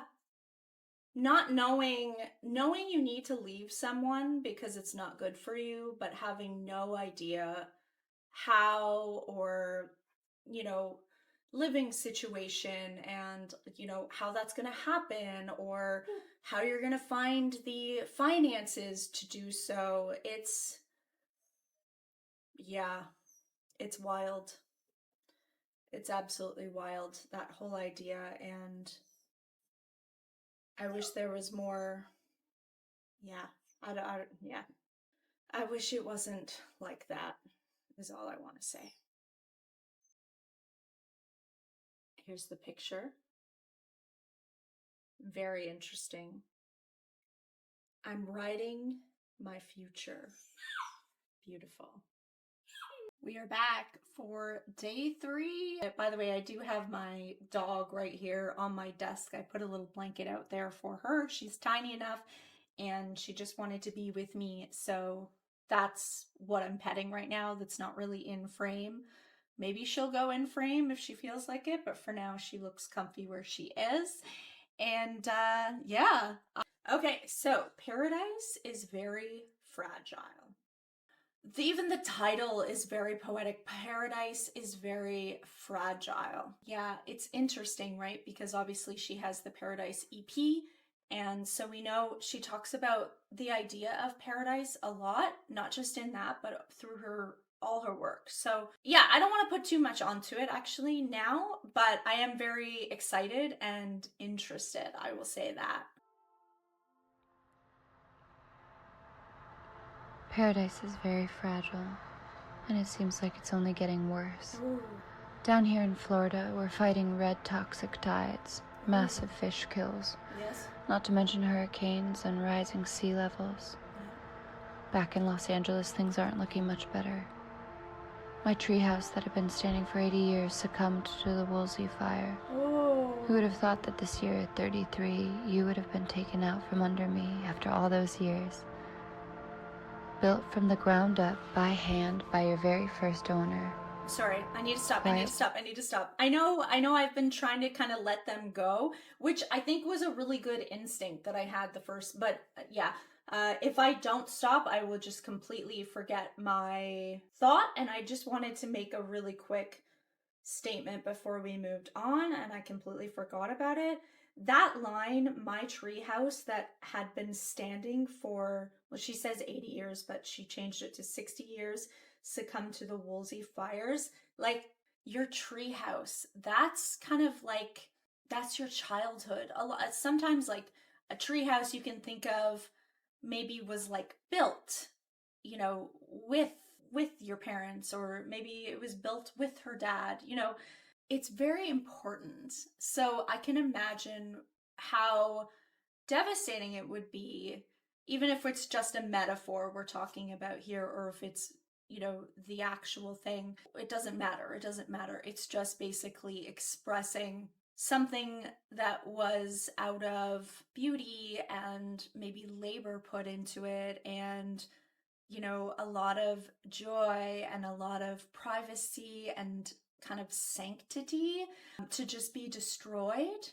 Similarly to how you can feel sometimes when your innocence is taken or lost.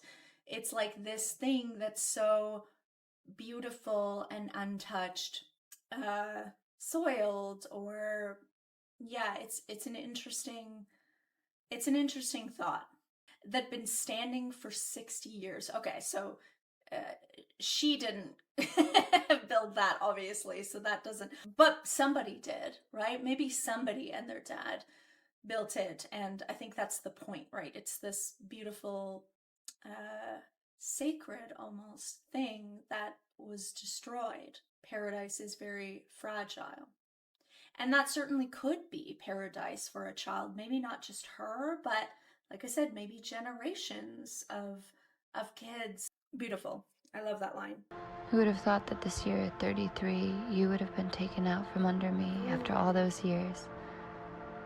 Built from the ground up, by hand, by your very first owner. Ooh. Quiet World War I aviation pilot. Ooh. I tried to save you, but the German Shepherd seemed more important. Oh.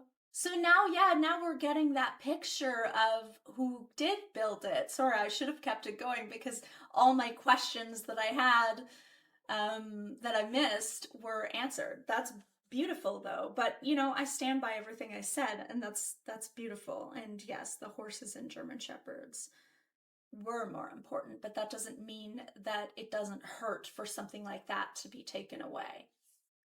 Especially if it represented like a sense of escape, perhaps. Obviously, I haven't heard the details of a troubled childhood, but I know that it's coming because you guys have given me hints to that. Something like that could perhaps be a sense of safety, a sense of escaping from that and going to your own little spot. So, wild. Okay. Paradise is very fragile and it's only getting worse. Our leader is a megalomaniac, and we've seen that before, but never because it was what the country deserved. My friends tell me to stop calling 911 on the call. That line! Oh my god. We've seen that before, but never because it was what the country deserved. I mean, I'm speechless. I don't have much to... I mean, it's pretty self-explanatory what that means, but that's a very powerful line and something to really think about and reflect on, I guess. My friends tell me to stop calling 911 on the culture, but it's either that or I 5150 myself. They don't understand. Oh my god, I'm a dreamer. 5150, is that a gun? I don't know, but just, I guess based on, I don't know, it seems like maybe that could be what she's talking about. I don't know, let me know. I don't know anything about guns, but it just seems like that makes sense within the context of the sentence. I'm a dreamer. And I had big dreams for the country, not for what it could do, but for how it could feel, how it could think, how it could dream. I know. Who am I to dream for you? It's just that in my own mind, I was born with a little bit of paradise. And I was lucky in that way, not like my husband who was born and raised in hell. I always had something gentle to give. All of me, in fact. It's one of the beautiful things about me. It's one of the beautiful things about nature. But lately I've been thinking that I wish someone had told me when I was younger more about the inhabitants that thrive off of paradise. That should they take too much, there would be nothing left to give. Not everyone's nature is golden and green, and you can't fight what's in your nature. I got to thinking about it as we were fighting the fires in Agora. But I'm tired of fighting you. Paradise is very fragile and it's only getting worse. And every time I think of that, I think about the curse bestowed upon Eve, that fateful Eve. She took that bite from that fruitful tree. And this summer night, you in front of me, makes me contemplate the origins of good and evil. Because you take and you take and you take and you take, but you taste like the beach in a kiss. Candy from my eyes, in my veins you run citrus. Watercolor images of serpents on orange trees arise in my midst. Kundalini, you breathe me. I could do this forever. But my heart is very fragile, and I have nothing left to give.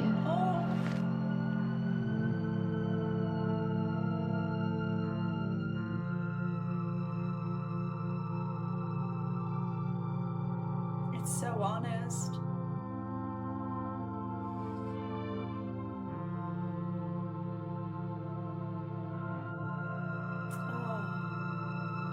I love how there's reflection music here. Because there's a lot to reflect on in this that was so honest and so beautiful. It does. It seems like a reframe of what paradise even is. You know, if you go back and listen to the Paradise EP, you know, there's a very similar themes for sure, but she's definitely has a more, I guess, nuanced and experienced, a little more jaded view of the idea of paradise. In this, there's a lot of pain and a lot of frustration and a lot of feeling misunderstood, I feel, in this. Another line I found interesting was, not everyone's nature is good or golden, and you can't fight what's in your nature. Isn't that the question? I mean, I like to imagine, but I mean, this is something that's debated in psychology, right? Like nurture versus nature and things like that. I mean, this is that's why I said this isn't that the question, because it is highly debated in that field. And I like to, but that's the hopeful glass half full version of me. I like to think that maybe that's not the case, that, you know, everybody is maybe neutral and has the capacity for both great love and goodness, in quotations, as well as a great capacity for doing horrendous, horrible, inhumane things. I like to believe that everyone has the capacity for both, and that life is you just making choices. And, you know, if you're here really trying to grow and be the best person that you can be in this life, then, you know, you would think that most people with that intention would be trying to actively make the choices that would align with, you know, love and compassion and healing. But yeah, you wonder, because you look at certain people, especially people maybe that you don't even know, and they're just doing things that are just completely destroying the world and destroying other human beings. And yeah, you wonder, like, what happened for you to become that way? Is it just in their nature? Like she says, maybe you just can't fight what's in your nature. But again, it's so hard, because how do you even know? Because you only know your own consciousness, really. So it's hard to, when we start perceiving other people, because we don't, yeah, I don't know. It's so interesting, and I love it, and I love that she's making us ponder all these things. I'm definitely glad that I waited to listen to this again, because yeah, I wouldn't have gotten all of that out of it the last time. So interesting. That one is gonna just, I'm gonna ponder that one. But my heart is very fragile and I have nothing left to give. That breaks my heart. Mostly because I've felt that way myself, so I relate to that idea. But I do have more to give at this point anyway. But I have been at the place where feeling like I just don't have anything left to give. You okay, honey? Salamander. Okay. I think this is the last one that's a spoken word. Get out of my blood, Salamander. I can't seem to blow off enough steam to get you out of my head. Soul cycle you to death. Run you out of my blood to San Pedro. And yet everywhere I go, it seems there you are, and there I am. I don't want to sell my stories anymore. Stop pushing me. Ooh. Some stories aren't meant to be sold. Some words aren't meant to be told. I want to leave them underneath the nightstand to be forgotten or remembered should my thoughts come upon them in the middle of the night after a long beach day, or by you some afternoon, to thumb through with your worn, warm after-work hands. I love you, but you don't understand. Oh my God. That idea, oh my God, that whole idea, I don't want to sell my stories anymore. Stop pushing me. I want to leave them underneath the nightstand to be forgotten or remembered should my thoughts come upon them in the middle of the night after a beach day. Oh my God. I relate to that so much. Like, I don't want to say that I relate to her completely because obviously I don't, right? Her job is very different than what I'm doing on here. Mine is such a small section of, but it certainly gives me an idea into like what it must feel like to say something and then be misunderstood for what you were trying to say over and over and over again, as we know that has happened in her career. And I just can't imagine. Like, there have been times where I haven't wanted to post certain videos because I know that I've maybe gotten into something or said something that I wasn't completely, like, I don't know if I want to share this with everybody. It feels really vulnerable because I'm also scared of being misunderstood. And so, yeah, anyways, beautiful. Stand me. I'm a real poet. My life is my poetry. My love making you thumb through with your worn, warm after-work hands. I love you, but you don't understand me. I'm a real poet. My life is my poetry. My love making is my legacy. Oh. My thoughts are about nothing and beautiful and for free. Oh. You see, the things that can't be bought can't be evaluated, and that makes them beyond human reach. Untouchable, safe, otherworldly, unable to be deciphered or metabolized. Something metaphysical, like a view of the sea on a summer day on the most perfect winding road taken in from the car window. A thing perfect and ready to become a part of the texture of the fabric of something more ethereal. Like Mount Olympus, where Zeus and Athena and the rest of the immortals play.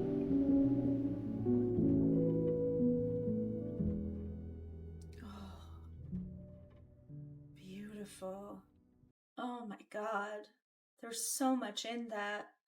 That's going to take a while for me to fully kind of digest and fathom, to be honest. I wish you could get that and love that about me. My thoughts are not for sale. They're about nothing and beautiful and nothing and for free. I wish you could get that and love that about me. I love you, but you don't understand me. Please don't let me be misunderstood, right? Like, that choice of cover just makes more sense and more sense the more we get into her psyche that she is sharing with us. It's brave to show your vulnerability, your truth, your authenticity, especially if it's not exactly what society says it should be, is hard. But man, you gotta just. This is what I'm learning, and I'm still a student in this for sure. and Lana is my teacher in many ways. She's really helped me come out of my shell in that way, but I feel like you have to move through the world as authentically as you can, and that doesn't mean you're going to be perfect. You're still going to say things, and that's what's hard, especially if you have a fragile heart and an empathetic heart too, knowing that you might say something that will hurt somebody else, even if you don't mean to, even if you don't intend to. It will happen. Just that it does feel like the nature of humanity, because not everybody is going to completely understand where you're coming from, and that's a hard thing to get over. And I think that's why I've been so quiet and shy most of my life and so scared to express myself. In general, I think I'm a pretty good person. I know my intentions and I know that I'm a good person, but do I also know that I'm programmed in some really shitty things? We all are in many ways, in my opinion. And so it gets scary because maybe I'll make a mistake and I'll say the wrong thing and someone will call me out on it. But ultimately, when you think about it from I don't know, a higher perspective, those growing moments are so important, especially if you want to be a good person. You can't be perfect. You kind of have to get messy a bit and then do the proper reflection. And, if you needed to apologize or whatever it is, really listen to what other people are saying. But God, it's so hard and it's so uncomfortable to do that.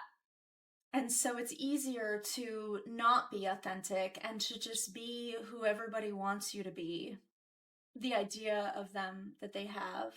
It's so much easier to do that, to put on that mask. And God, it's better for your soul to just be yourself and ride the waves with grace.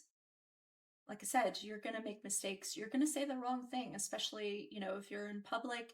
You're going to react the wrong way. You're going to say the wrong thing. And it's how you pick yourself up. It's how you reconcile with that. If it actually was something that you deem something that maybe wasn't coming from who you truly are, or, you didn't realize something, or you got misconstrued, but maybe you learn how to say something in a better way so that you're not misunderstood the next time. Like, you learn to take accountability for yourself. But those are hard. Those are such hard things to do, especially in the age of social media, where everything is so curated and everybody is trying to be perfect. But if we're always just striving for perfection and not for learning and growing, I mean, you're not going to learn and grow. You're going to stay where you are. So, and I think it makes me think about, this is like beyond Lana now, obviously, what I'm talking about. I'm talking a little more in the general sense, what it's just getting my brain thinking about, like when you start thinking about, things like just having tough conversations about, things like racism or misogyny and all those things that make some people very uncomfortable to have, just even have the conversations.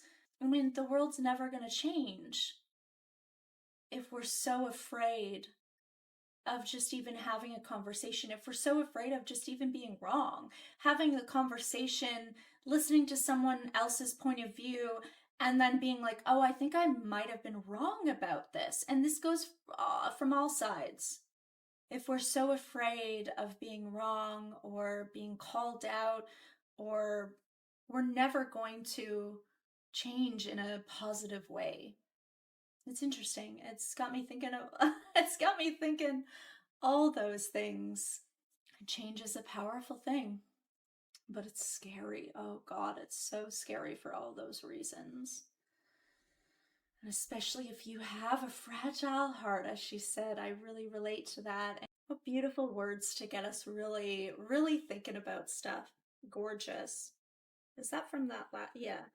You can have a life beyond your wildest dreams. All you have to do is change everything. Oh, And there's a picture from this one. I don't think I showed the pictures last time, sorry. This was the one from Salamander. And then we have some haikus to finish off. I guess I'll read them off really quickly because they're short. But maybe we don't need to talk about each one extensively for 20 minutes. We'll see what happens, I guess. Jasmine in the air. The burden of fame is real. Never felt so clear. Oh, interesting. Jasmine in the air just makes me think of like when if you're trying to ground yourself, a really good way to do that is to, I'm someone who's had anxiety most of my life. And so I've learned to, in order to ground myself, sometimes it's like to notice some of your senses, and it kind of brings you to the present moment. So that's what it kind of makes me think of, like smelling the beautiful jasmine in the air. So you're feeling that thing that's real, grounding yourself. And then the idea, the burden of fame is real. So in that way, it also feels real to her. Anyways, sorry, interesting. There's the picture for that one. You in the soft light, the 405 from Venice, a river of red. Ooh, that seems really dark. A river of red. That feels really dark, but maybe I'm missing some context or nuance there. But it just feels, that line, I'm not entirely sure. Interesting. Sorry, it's got me pondering for sure. Wondering if it's astronomical twilight or civil twilight. That is an interesting one as well. I have ideas about that, but it's making my brain I haven't figured out what I actually want to say about that one. So sorry, that's my reaction. Because my brain is not filtering. My brain is just going about what that could possibly mean, but we're gonna move on. That's very interesting. Every night I die when I give myself to you. Sad, but beautiful. Oh.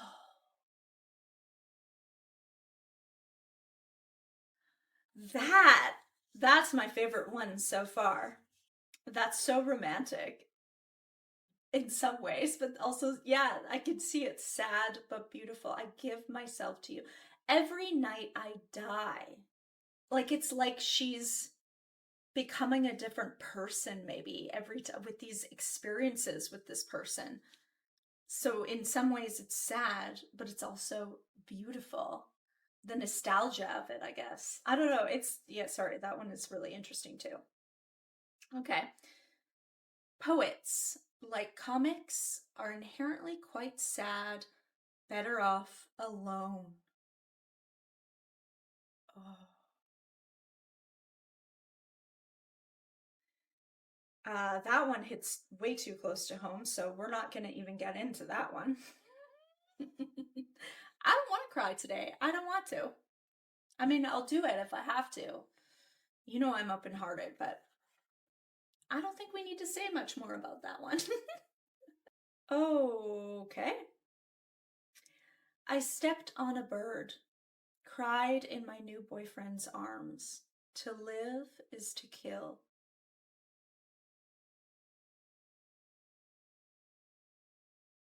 So that one, not to give an anecdote about every freaking poem, but that one actually hits really hard for me because I am a massive animal lover to the point where I will do what's necessary. I will do the uncomfortable thing in order to make sure that the animal is not suffering. So specifically, like, it's like she wrote this out of my own brain, but specifically, one time I was right by my car and my car was parked, and a bird flew violently into my windshield. And it was like convulsing on the ground in pain. There was no saving it. There just wasn't. Like I said, I didn't even think. Something took over me, and I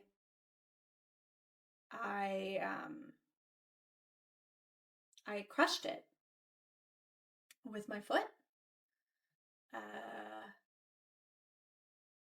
I stepped on a bird. See, but like I did it on purpose. God, I don't know why I'm saying this over the internet. It's like one of those things that stays with me. I don't regret it. That bird was in pain and there was no saving it. But I crushed it. And I felt it crush under my boot. Like I said, I would do it again. It was the right thing to do, in my opinion. It was mercy. But it felt really strange to have that kind of power, and it was scary. But again, I don't regret it because I love animals and I love every living soul, including plants and trees. And that changed my life. That changed me. It really did. To live is to kill. Oh my god. Anyways, how the fuck did she write a haiku about that? So weird. Anyways, moving on. Story I thought I would never share on the internet in my life, but here we go. Lana fucking writes a poem about it. For years, I begged you to just take me in your arms. You wouldn't. Couldn't. That feels like a haiku summing up shades of cool. Babe, let's go to town, buy something sweet, pink grapefruit, eat it with sugar.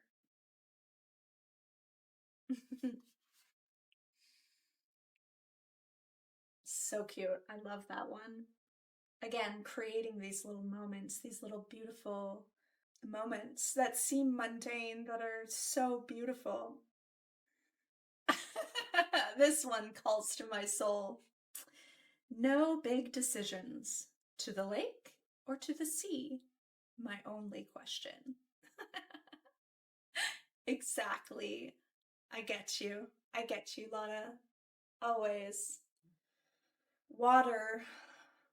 Maybe it's because I am a water sign. I don't know. But yeah, there's something about water. There's also something about fire. But again, I'm also a fire sign, so it makes sense. Open the front door. Hello, I say to no one. I know no one's home. Oh. Ooh, that one's a little bit creepy and interesting. Notes for a poet. I guess this is where I rate. Look at that too. The water. We were just talking about friggin' water.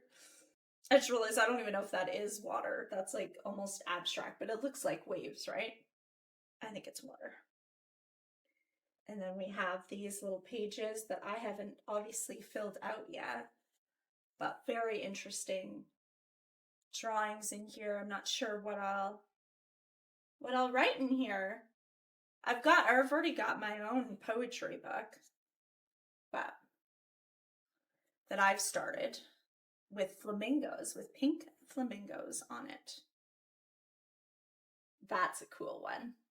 That's always the best when you're driving to a hiking spot and that's what you see. You're like, ooh, we're driving to a good one. Anyways, that is it. What a freaking good experience. Holy crap.